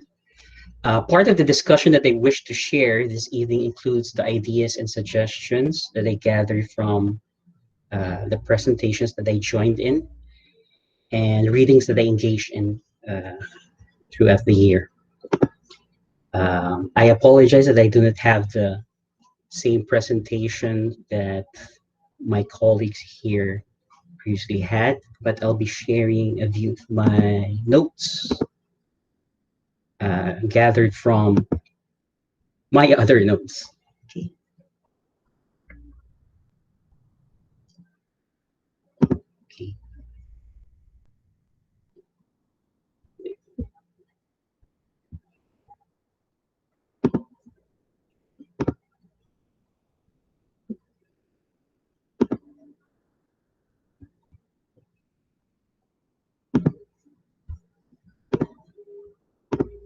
Okay. Okay. Okay, the title of my paper is Living in Spaces of Convenience, Affects and Subjectivity in Neoliberalized Spaces. So initially, the keywords that I have for this includes the idea of biopolitics, and of course, extended towards Achille Mbembe's idea or notion of necropolitics. The idea of form of life is also highlighted in this discussion, or oftentimes it may be referred to as the quality of life, spatialization, subjectivity, and spaces of convenience. So I'll start. The focus of my discussion revolves around the theme of philosophizing about the city, that explores how the production of spaces guides as creating spaces of convenience, that captures our hopes in achieving the quality of life, creates what Mbembe calls the condition of the living dead. The neoliberalization of spaces carries an image whose discourse effectively impacts our bodies and perception in a way that such mode of power involves the tapestry of domination. That is to say, a domination over nature that simultaneously produce spaces for those who are perceived as qualified to live, but adversely affect the lives of those who are considered social eyesores.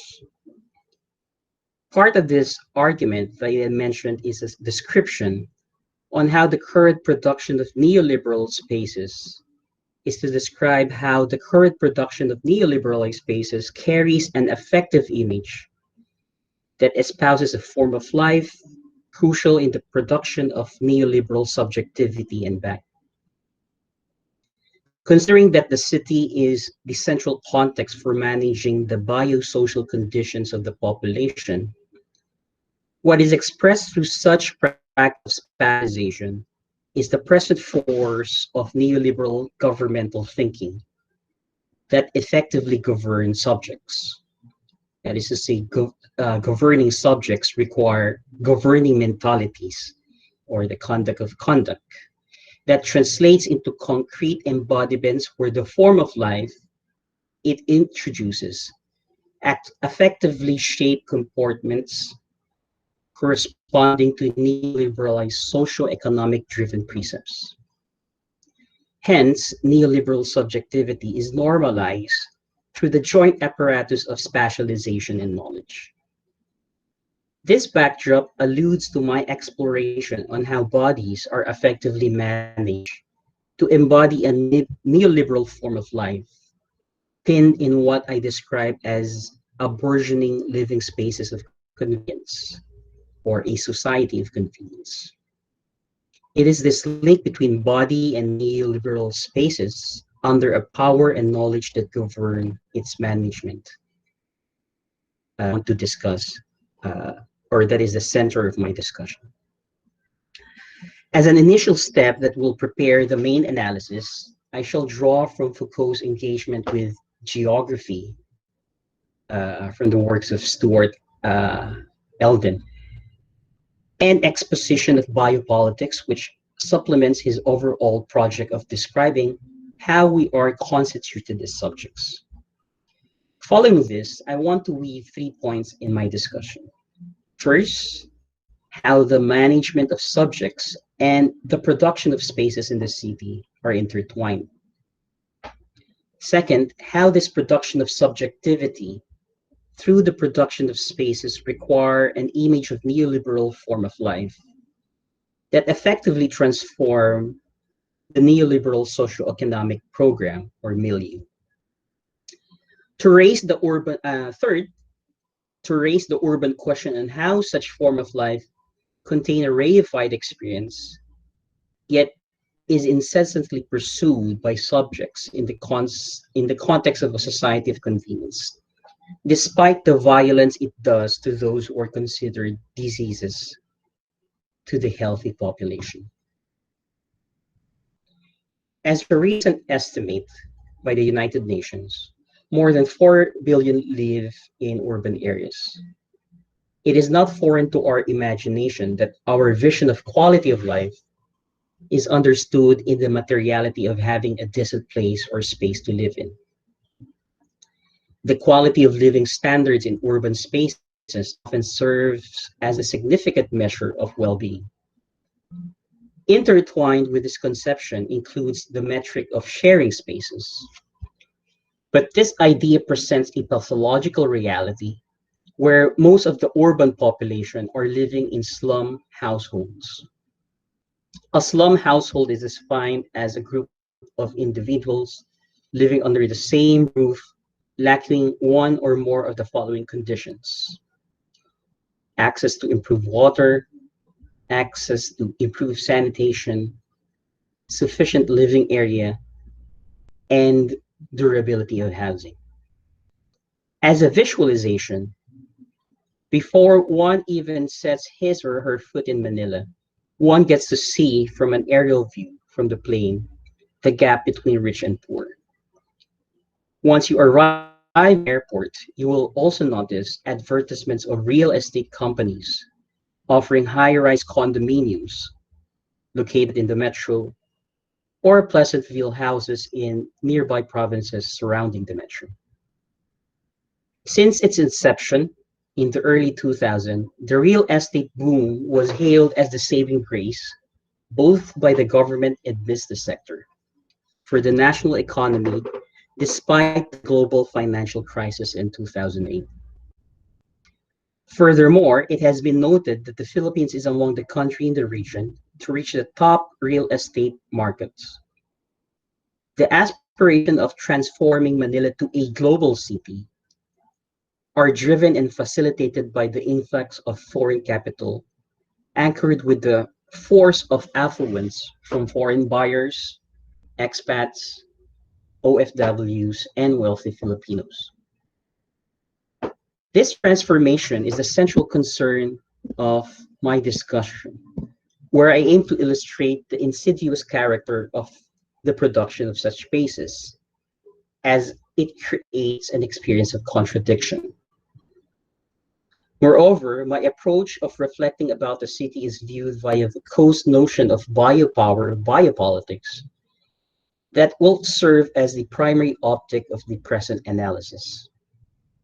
Framed in the context of power for managing the biosocial conditions of the population, the guiding thread of my discussion follows the position that both production of space and subjectivity or subjectivities are intertwined.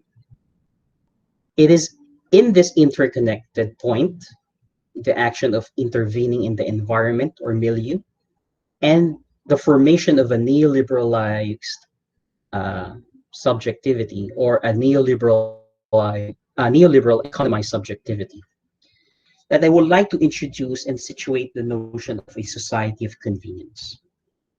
An instrumental idea of a form of life that both reinforce the neoliberalization of spaces in the Philippines and subject. It is an often it is an image often reflected in real estate advertisements that gradually materializes in urban spaces as a reified outcome.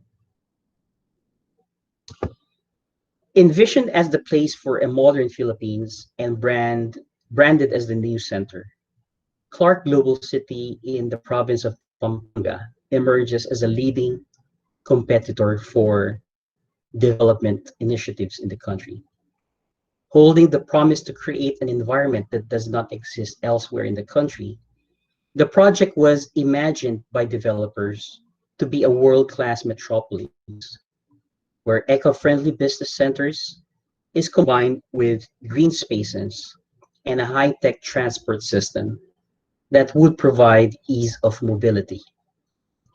Furthermore, the overall project is framed within the concept of the importance of connectivity that is not simply driven by a development approach of building one concrete wall after another in cityscapes, but rather a thriving environment where life can breathe as opposed to the congested reality found in Metro Manila.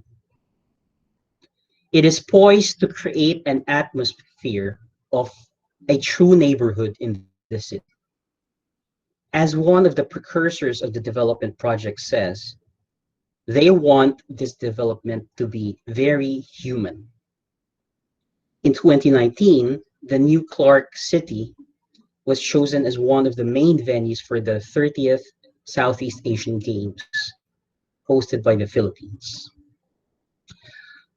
Underneath the vision of this new development project lies a pathological reality similarly found in NCR, captured by the visceral concept of David Harvey's accumulation by dispossession.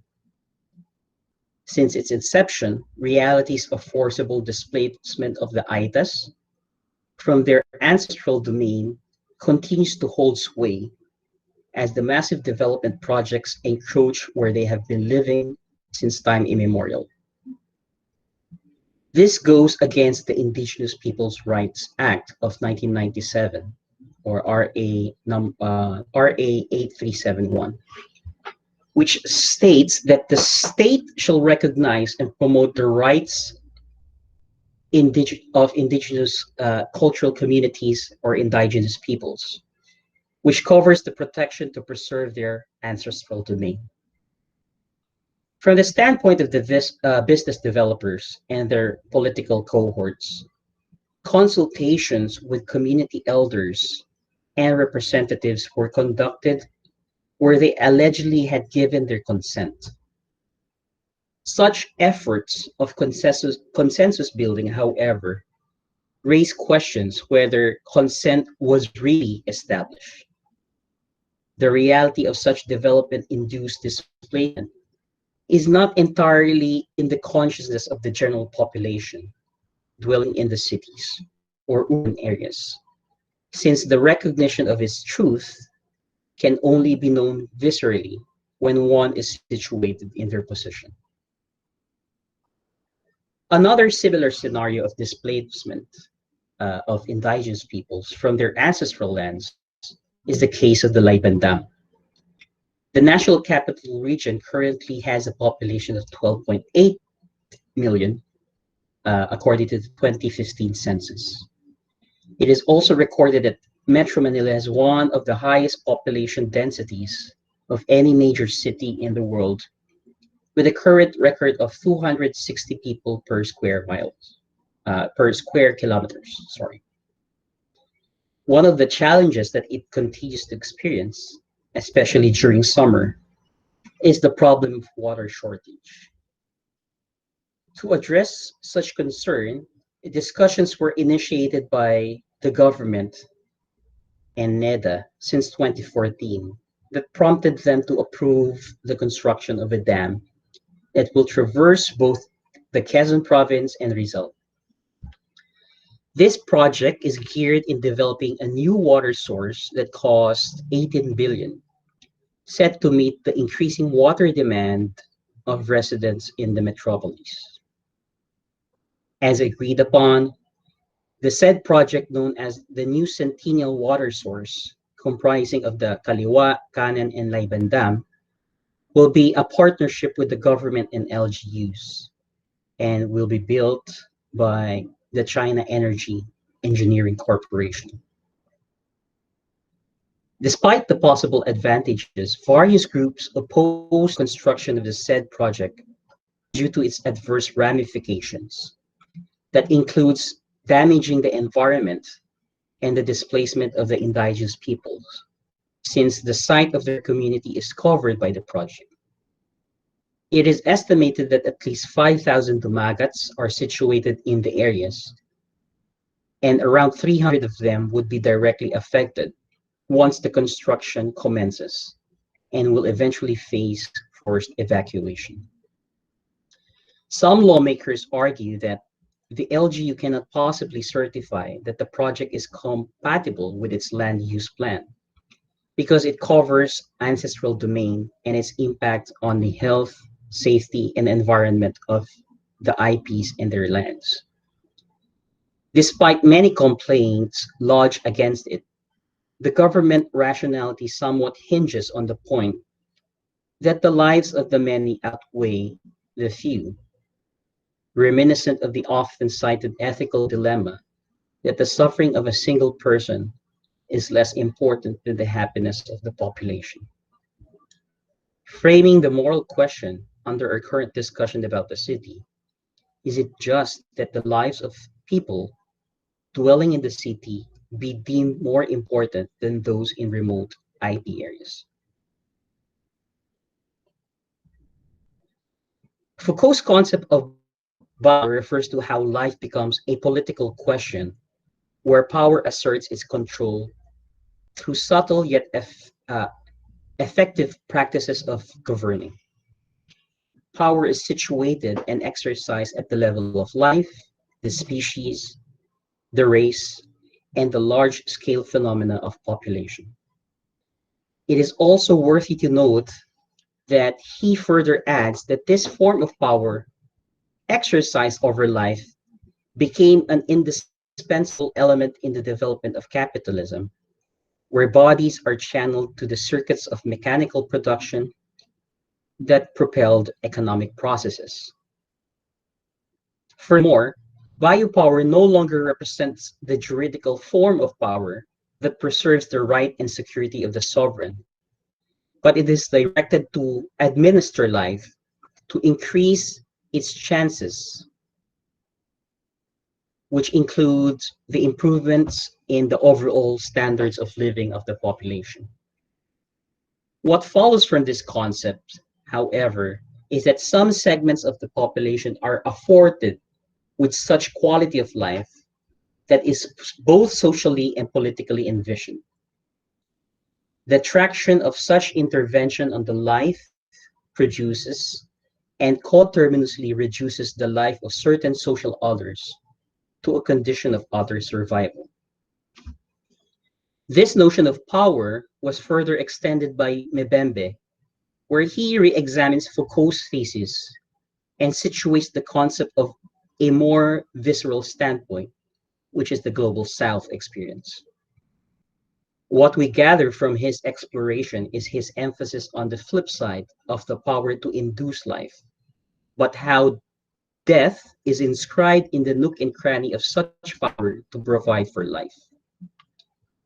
As Mbembe puts it, biopower appears to function by dividing people into those who must live and those who must die.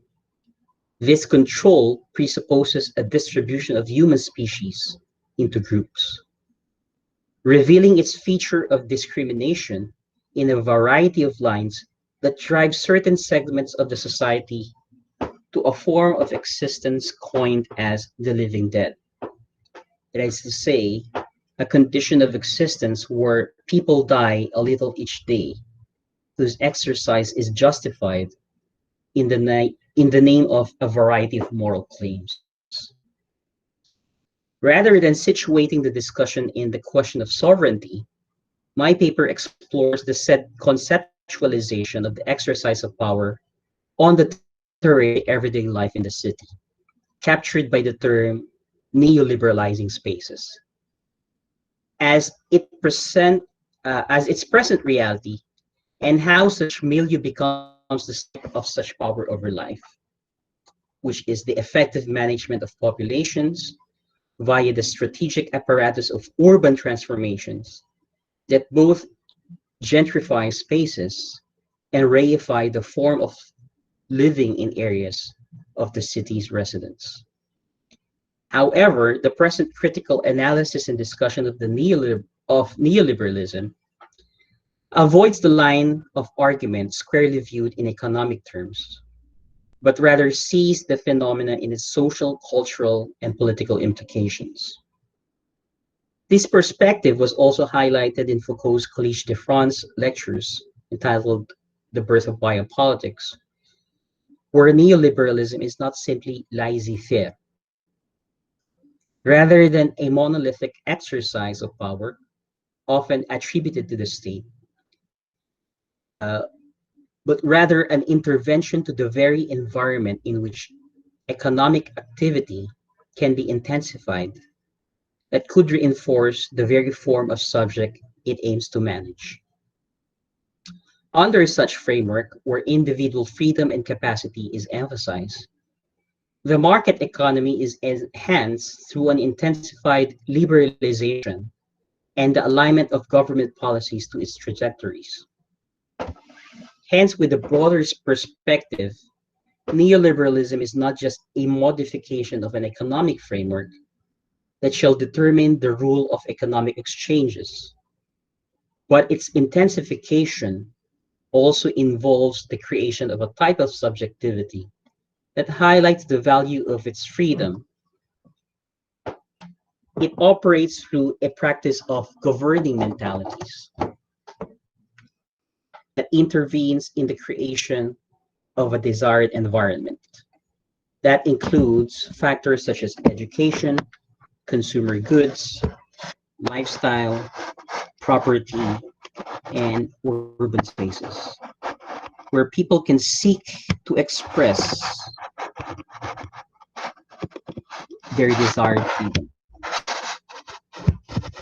Both categories are interconnected points: the action of intervening in the environment and the formation of a neoliberal economized subjectivity that constitutes a practice of power over people deemed as manageable population without the use of coercion, but rather with incitation.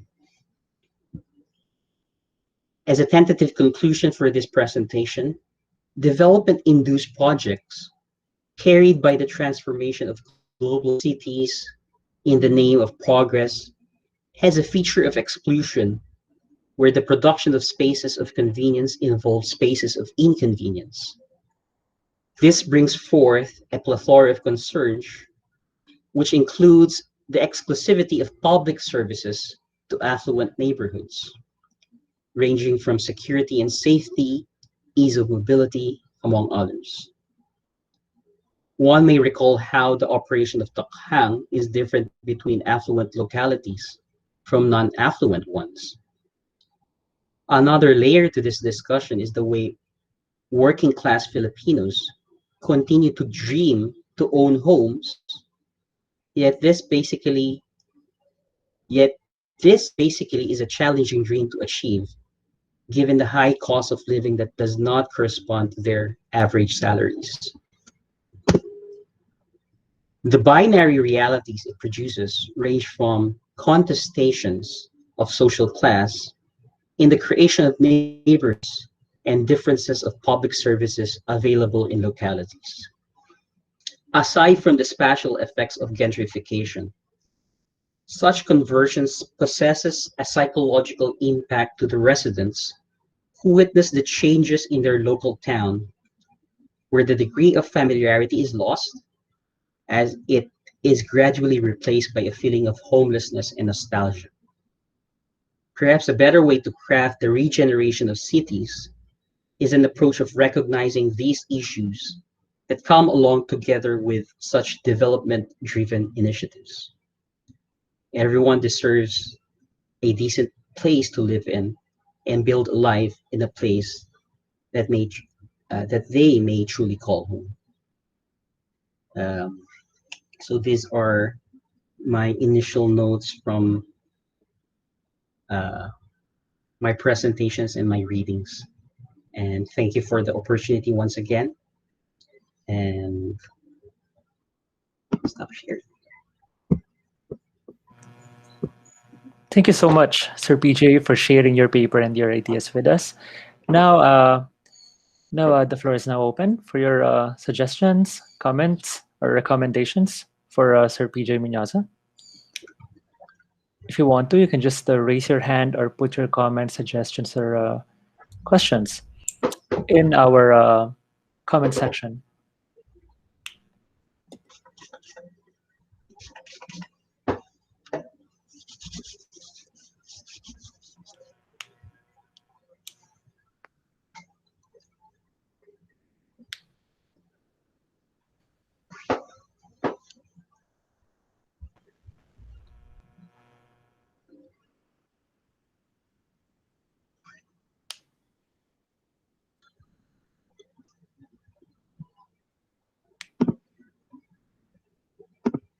Dr.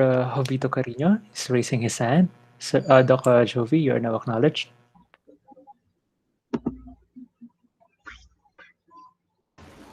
Thank you, Airick, and thank you, PJ, for your presentation. Just to break the ice, let me just siguro share a few questions. Yung paper, I didn't catch quite clearly the initial part of the presentation. Okay. I'm not sure if it's part of your ongoing dissertation project or this is just one of the papers you're writing. Yeah. So ano, Sige, sir. is this part of your dissertation or just a research paper? Actually, sir, it is actually a part of my dissertation, which there are some other avenues or aspects that I included there, but my focus at this moment is really on the, the theoretical aspect that I'm comfortable with. At the same time, I think that has potential, and of course, the present realities that we are currently experiencing, at least to my view. Yeah. Okay.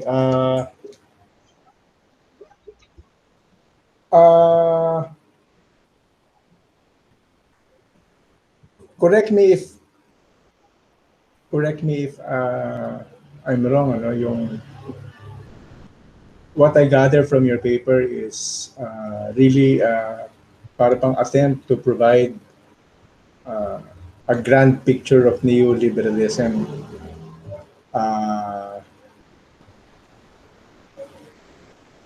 Pero parang bitin lang ako doon sa, should I say, theoretical grounding of this presentation. I have no problem with yung anecdotes that you presented, no, to specify or illustrate the bad effects of neoliberalism. Pero I was waiting for siguro a more enriched attempt to link these anecdotes of progress or anecdotes of the excess of neoliberalism with a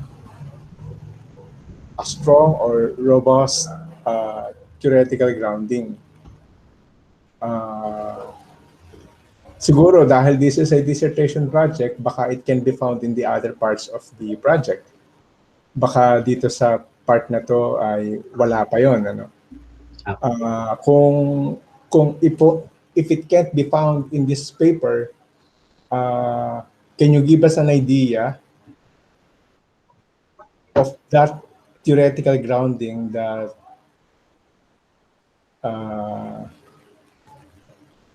can be found in the other parts of your dissertation? Thank you very much, PJ. Thank you. Thank you, Dr. Jovi.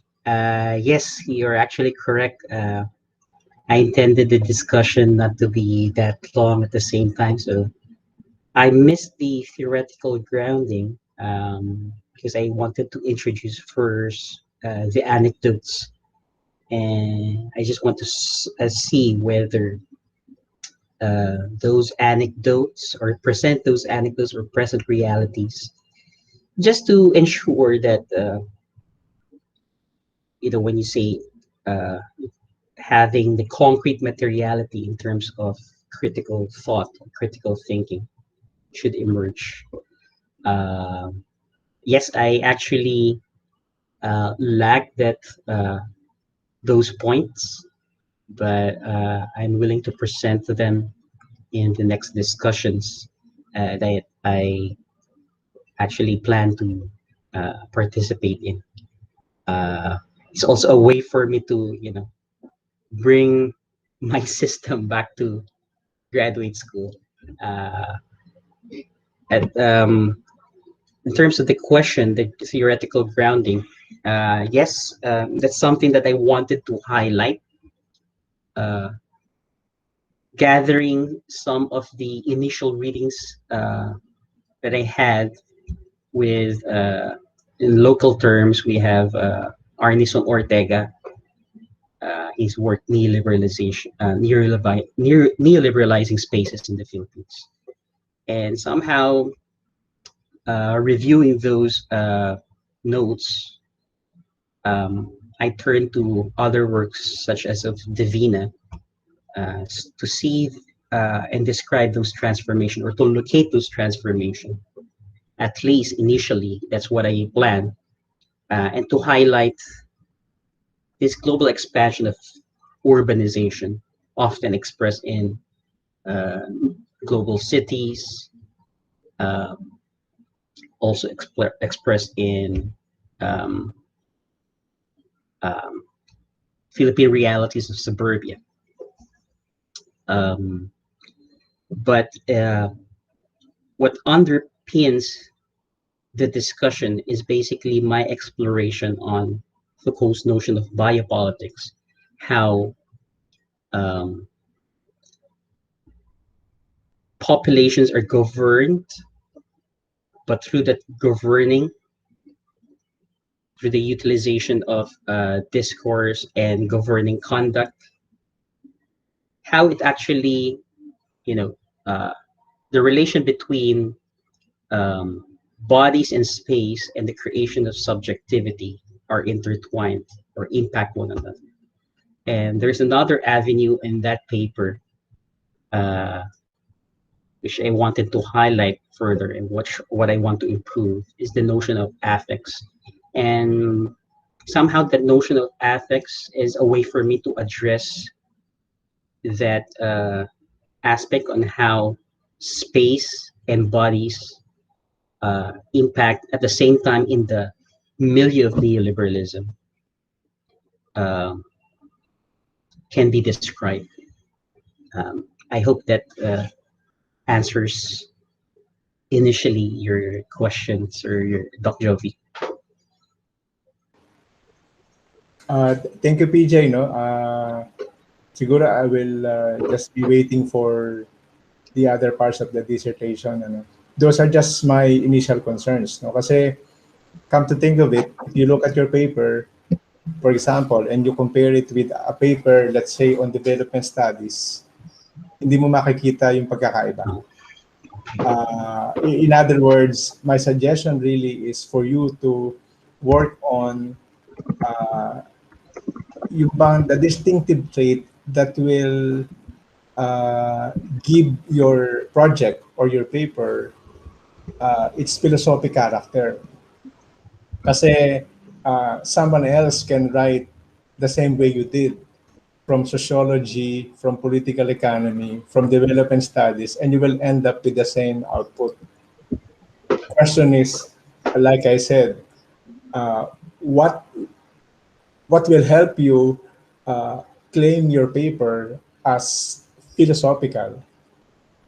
You mentioned Michel Foucault, and then you mentioned biopolitics.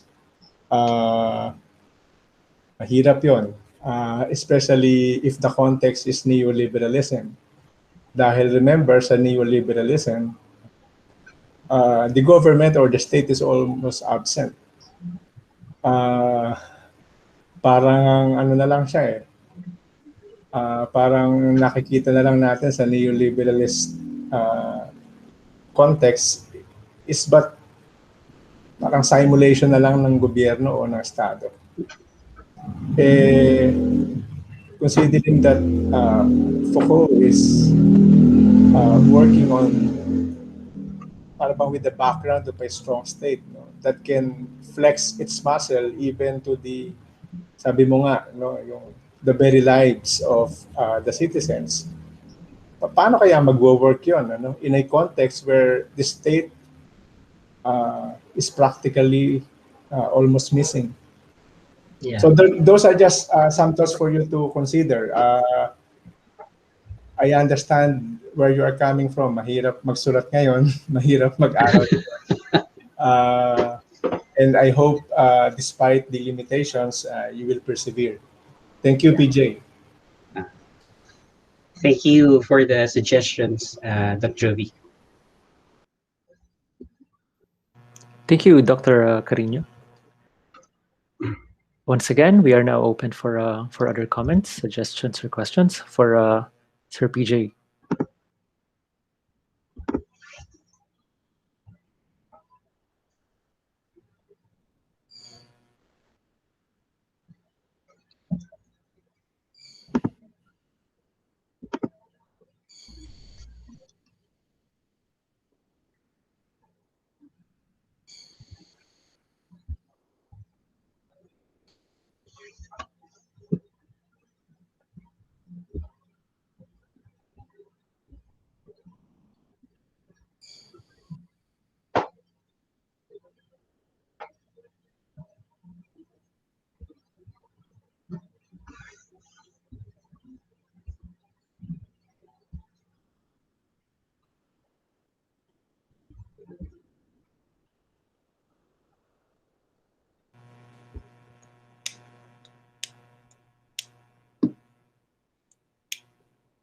Sir PJ, if you don't mind, may I just raise a particular Yeah, query? Prince. Yeah.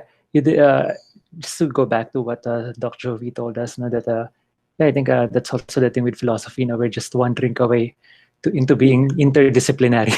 No? I think it's quite a running joke, but yeah, no, the interdisciplinary tendency is somewhat very prevalent in the paper. But my question is here. My question here is, will you be focusing on the philosophy of Foucault, on the discussion of Foucault on biopolitics, because we know that there are other philosophers like, if I'm not mistaken, Giorgio Agamben, who also talked about biopolitics in Homo Sacer. Will that figure in your paper, or will we just be focusing on one particular line of thought from a particular philosopher? Thank you, Sir PJ. Yeah. Thank you, Prince, for that question. Yeah, you're correct in terms of the discussions on biopolitics. It's actually a long literature coming from Foucault and then going to Italian thinkers, even Antonio Negri, and also that of Agamben. But recently I came across the works of Achille Mbembe, his notion of necropolitics. And I think that's where I am tracing my discussions in terms of the treasure trove of theoretical literature that I would like to develop. Just somehow of an initial discussion. I think what Mbembe highlighted in the discussion of Foucault and biopolitics is, of course, in terms of the production, aside from the standpoint from where Mbembe is coming from, which is decolonial theory, is that idea of living conditions, but they do not meet the quality of life. And I think that's how he describes, or that captures his notion of the living death, where services are not really provided for you,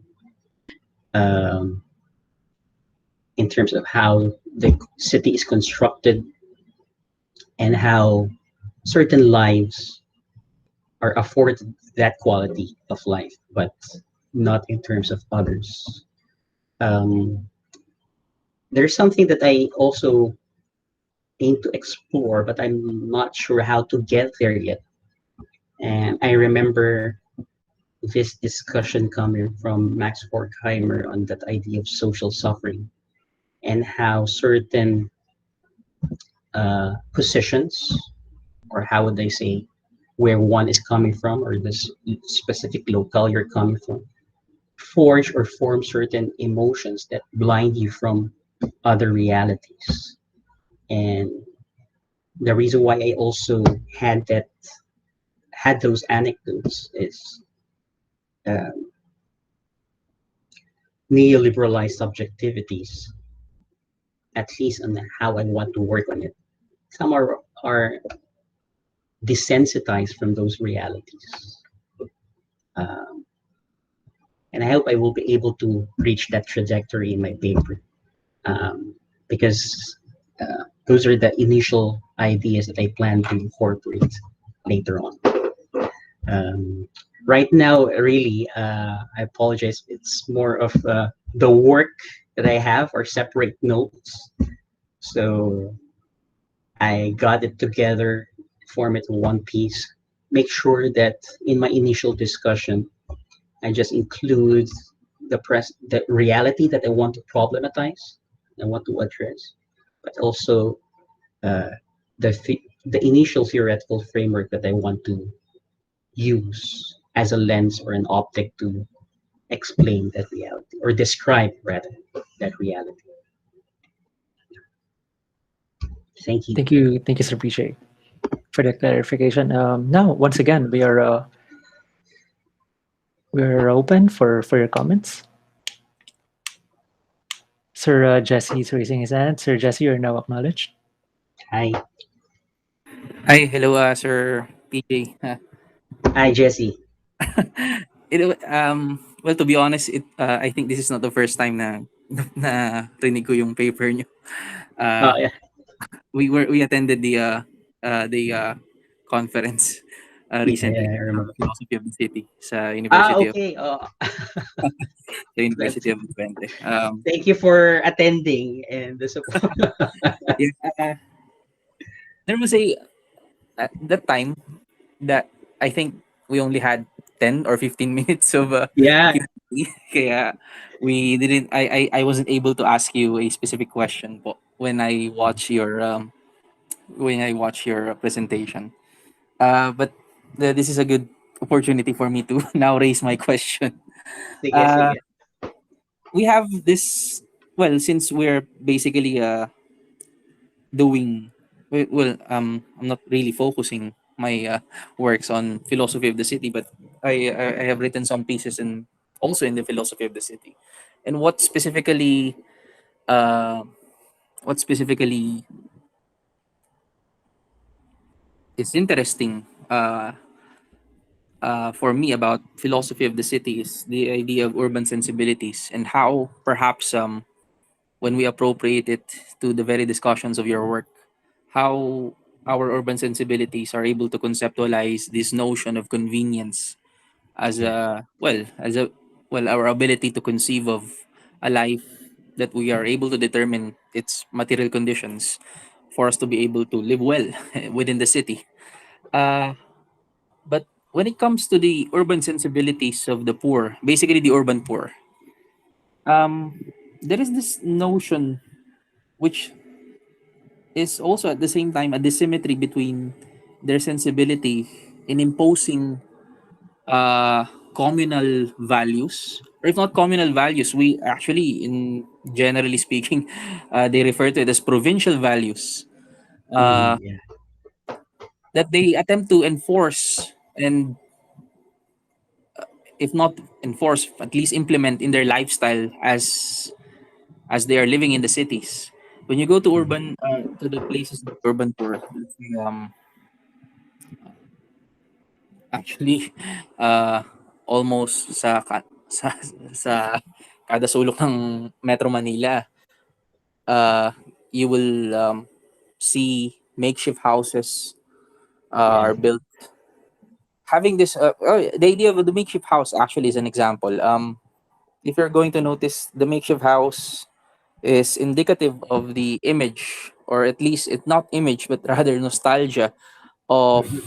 what our homes supposed to be for the urban poor, which is the image of the Bahay Kubo, which is something you normally find in the provinces.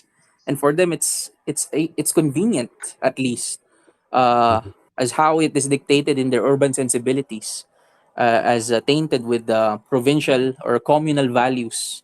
Um, so my question is, perhaps,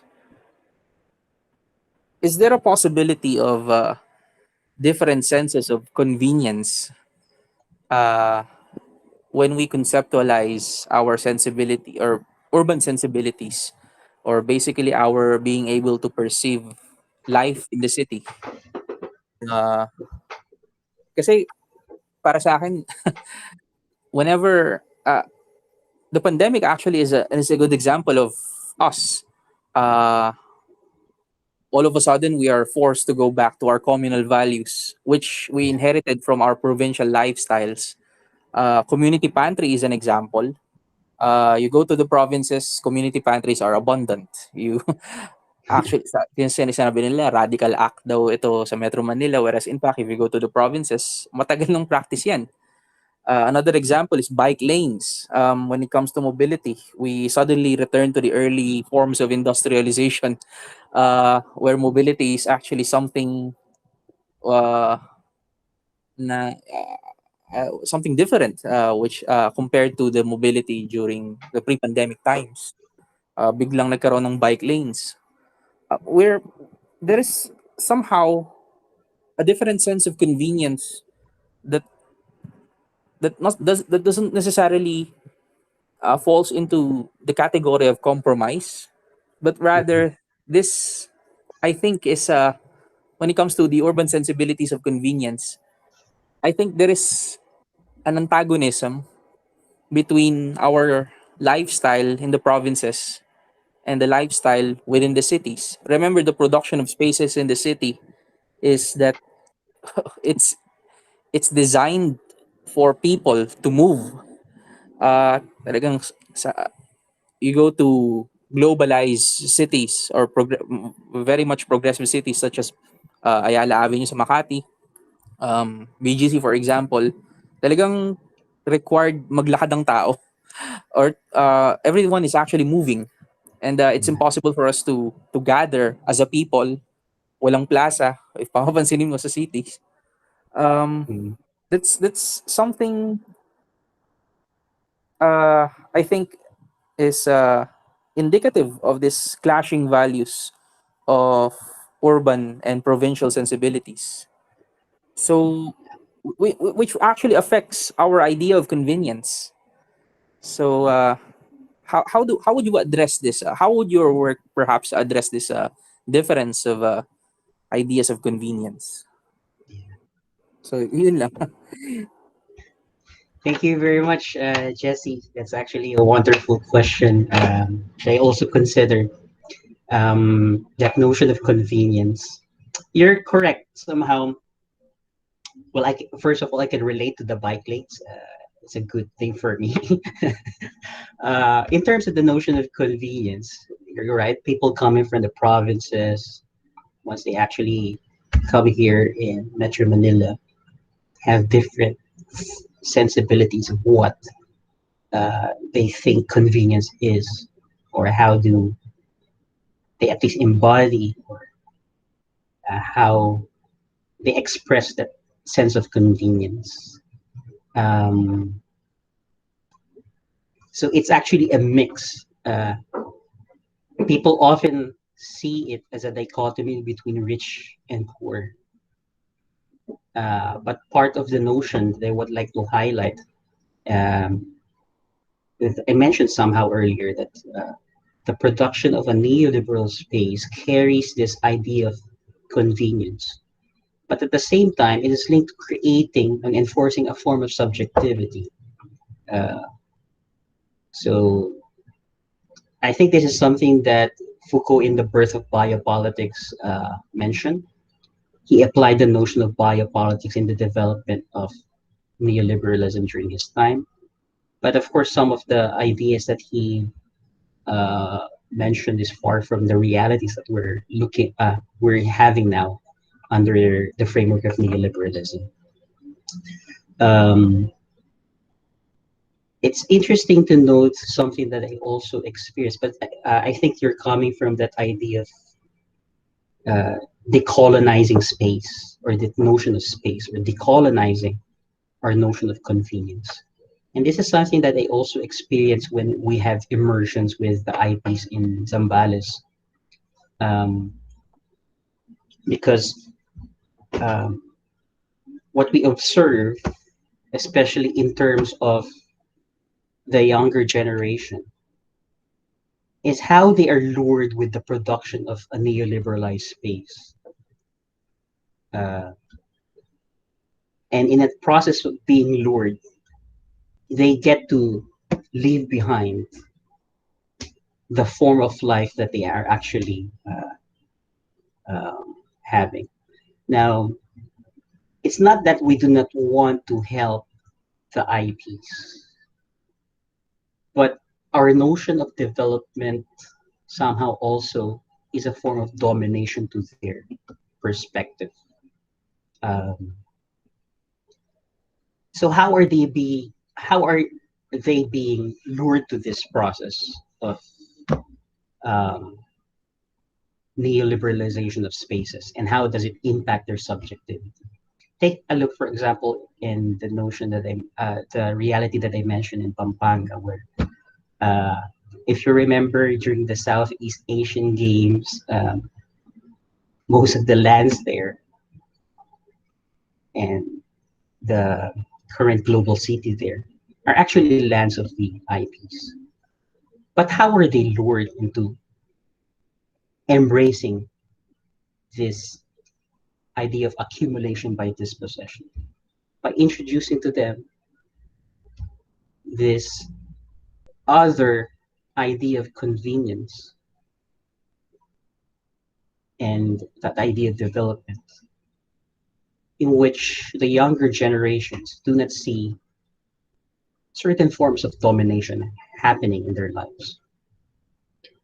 So I think yun yung tanong dun sa yun yung tanong na na-raise ko rin kanina. Somehow the paper is reminiscent of that ethical dilemma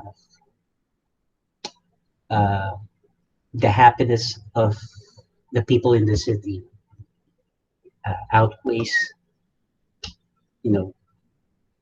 the happiness, or we are blinded by the suffering of those are in the margins. So rather than not suffer, let's take their lands, introduce our new world to them, create certain forms of subjectivity that they may embrace. But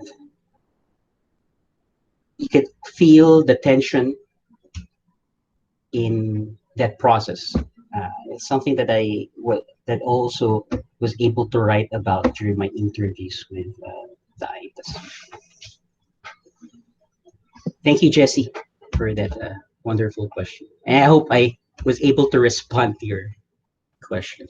Thank you also for the that insight that you gave.